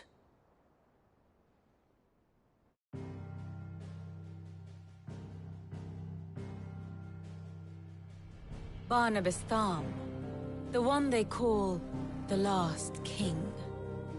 Understand him, and you will understand the kingdom of Waloed. Barnabas was only a boy when he arrived from beyond the southern seas, and barely a man before he united the ragged tribes of Ash. And having unleashed them upon the formidable Veldamark, he set his throne upon the ancient kingdom's ruins. The victory sent shockwaves around Valisthea, tales of Odin's might spreading through every court, parlor, and drinking hole in the realm. Note that this was in the year 843, and that the king still sits upon his throne some 40 years later, quite untouched by time. Waloed's recent inaction left many wondering if Odin had lost his appetite for war. And yet here we are. The Einherjar was committed to the fray, a bold declaration of intent. Orcs swarm around Drake's Fang, and throngs of Akashic haunt Canvas streets. Though how precisely the havoc they wreak serves Waloed remains unclear. Regardless, If the order to attack truly came from King Barnabas, then one thing is certain. Waloed has achieved the impossible, and made bedfellows of beastmen and the ether-addled alike. All of which is a roundabout way of saying that you will be in unknown territory when you set foot on Ash. Much of the continent has already been lost to the Blight, and what few ports remain will be fiercely guarded. And that is to say naught of its natural defenses. Offshore currents will cast an ill-equipped ship out to sea one moment, and dash it against the rocks the next. But then the Enterprise is anything but ill-equipped. And Mid has made land there before. Now, if only there were someone with an intimate knowledge of the Shadow Coast, and where a daring gentleman might put ashore.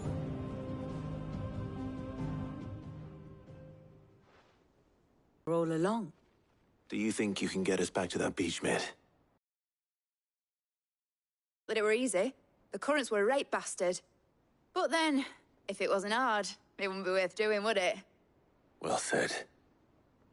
Thank you, Lady Vivian. If a few morsels of common knowledge and a sprinkling of tavern talk are worthy of your thanks, I wonder what genuine intelligence might earn me. Probably more visits. Mid, I need everyone in the ale hall now. I'll fetch Joshua from the shelves. Aye, aye, Captain.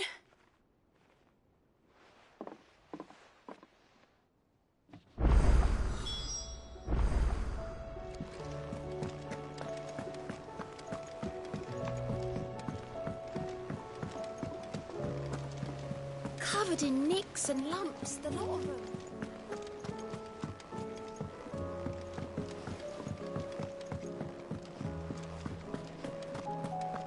Oh, don't tell me we've run out of happy nuts at home these days. Trouble with your gear, or so will it be?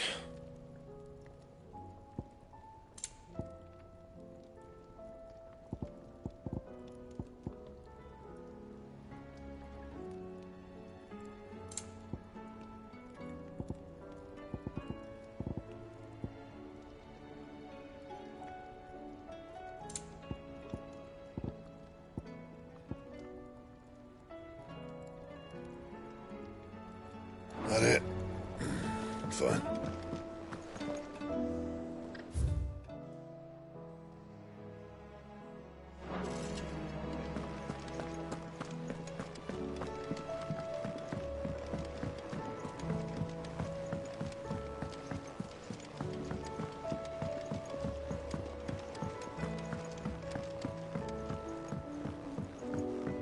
How do you split the sea?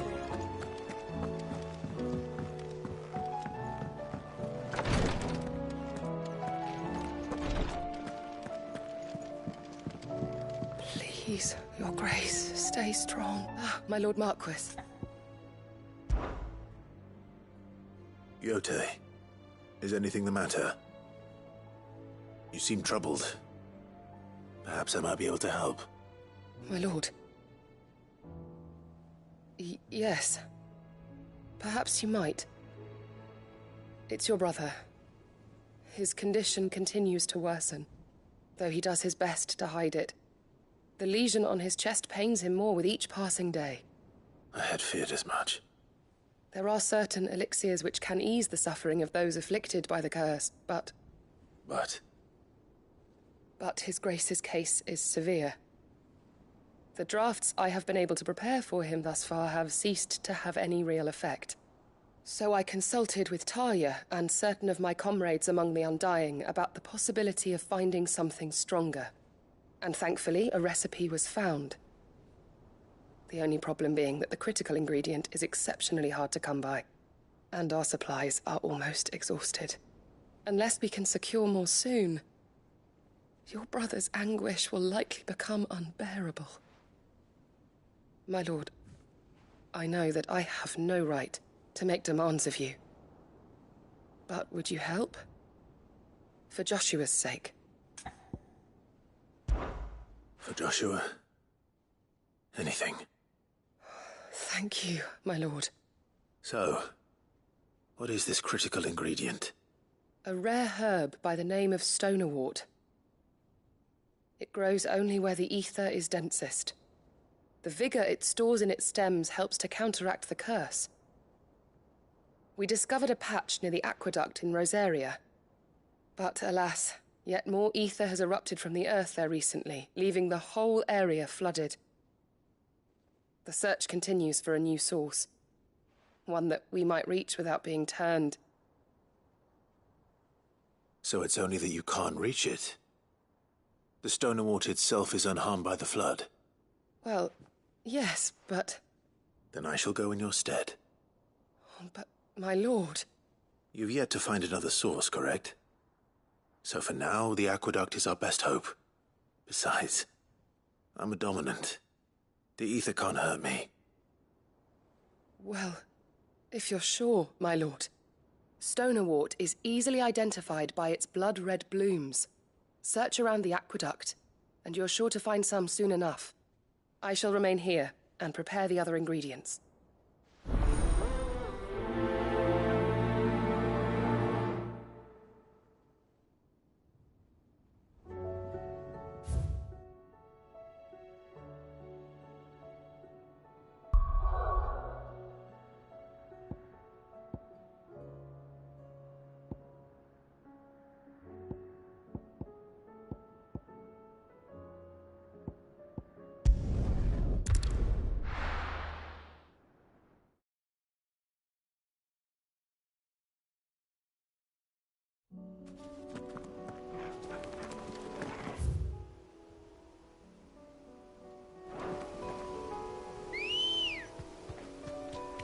Good girl.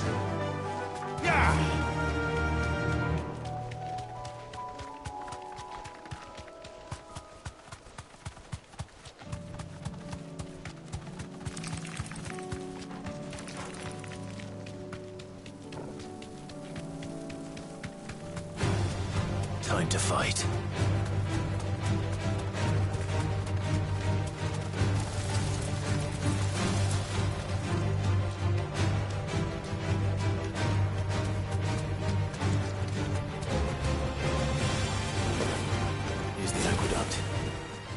To find our stonewort.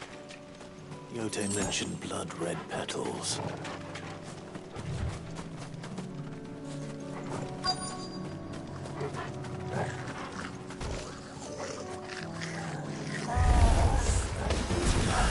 Just my luck. Well, I won't be picking anything till they're gone. There's only one thing for it.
Here it is.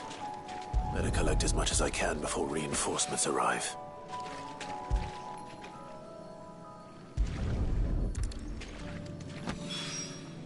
All right.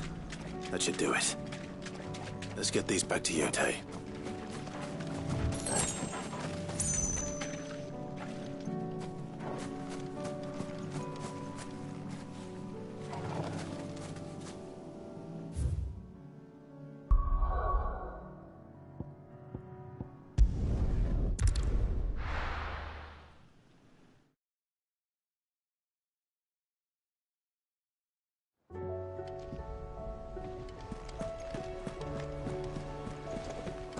covered in nicks and lumps, the lot of them.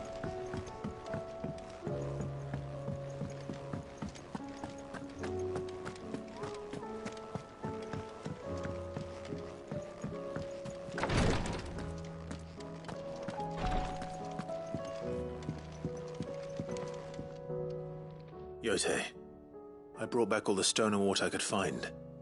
Will this be enough?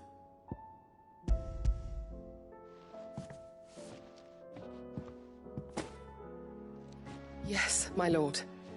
Thank you. I'm sure it will serve us until we can find another source. I'm very glad to hear it. You and His Grace are very much alike, you know. You think only of how you might help others, and never of the danger to yourselves. No more than you have minding my brother. You've risked a lot for him, and I thank you for it. I am honored that you should say so. But I beg you, my lord, do not give too much of yourself for the sake of others. We could not afford to lose you. I'll keep that in mind.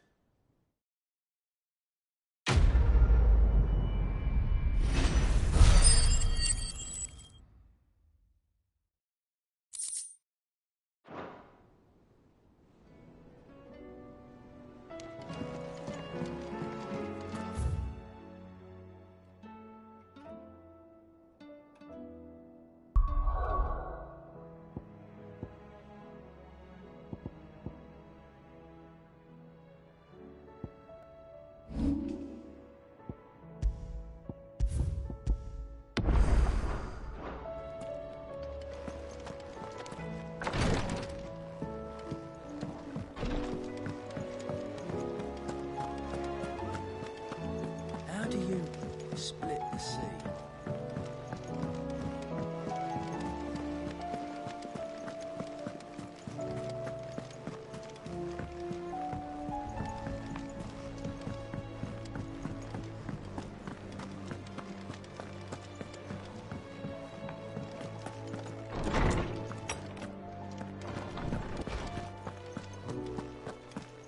I have no reason to assume other.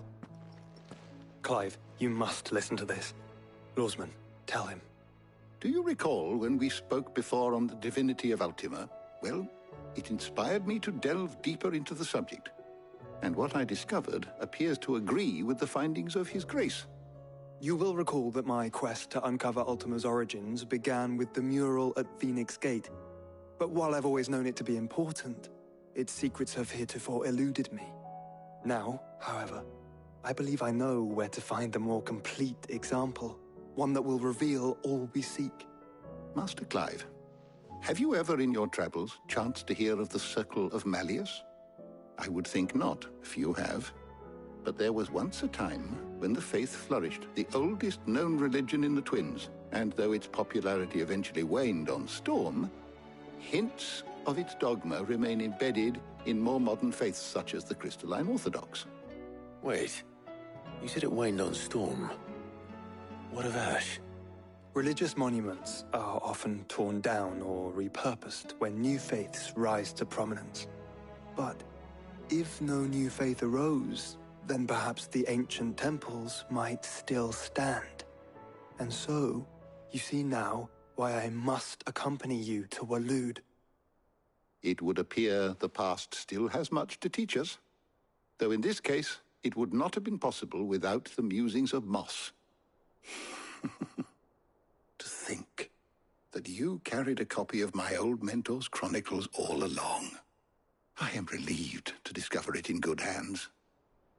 I shall guard it with my life. Joshua, if you're finished here, join me in the ale hall. I need to speak to everyone before we leave. Right away.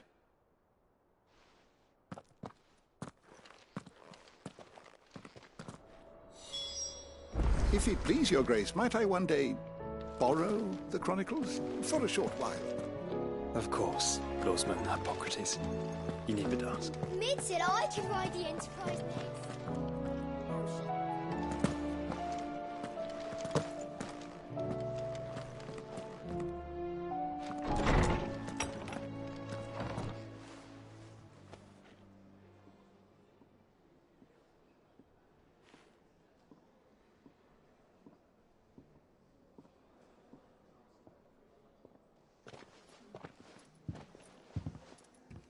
My apologies. By now you've all heard where we're going and why. So I won't bother you with the boring details, only the important ones. If we attempt to approach Stonehere by sea, there's a good chance we'll be sighted and fall prey to the capital's artillery. So instead, we'll disembark on the southwest coast and make for Drake's Spine on foot.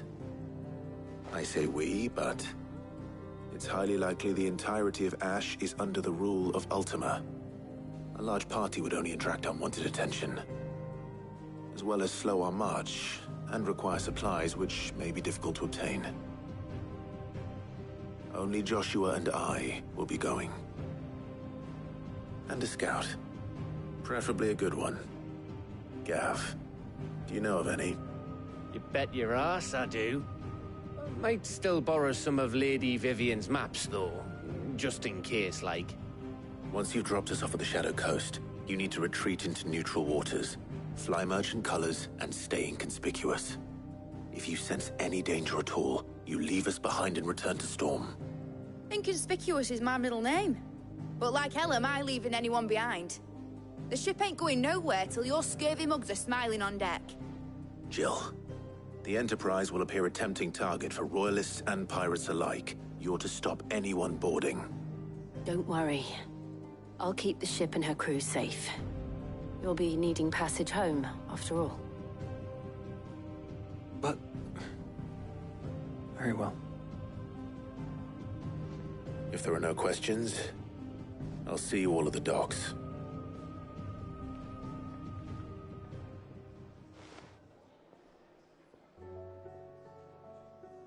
Let me know when you're leaving. I want a word before you go. Of course.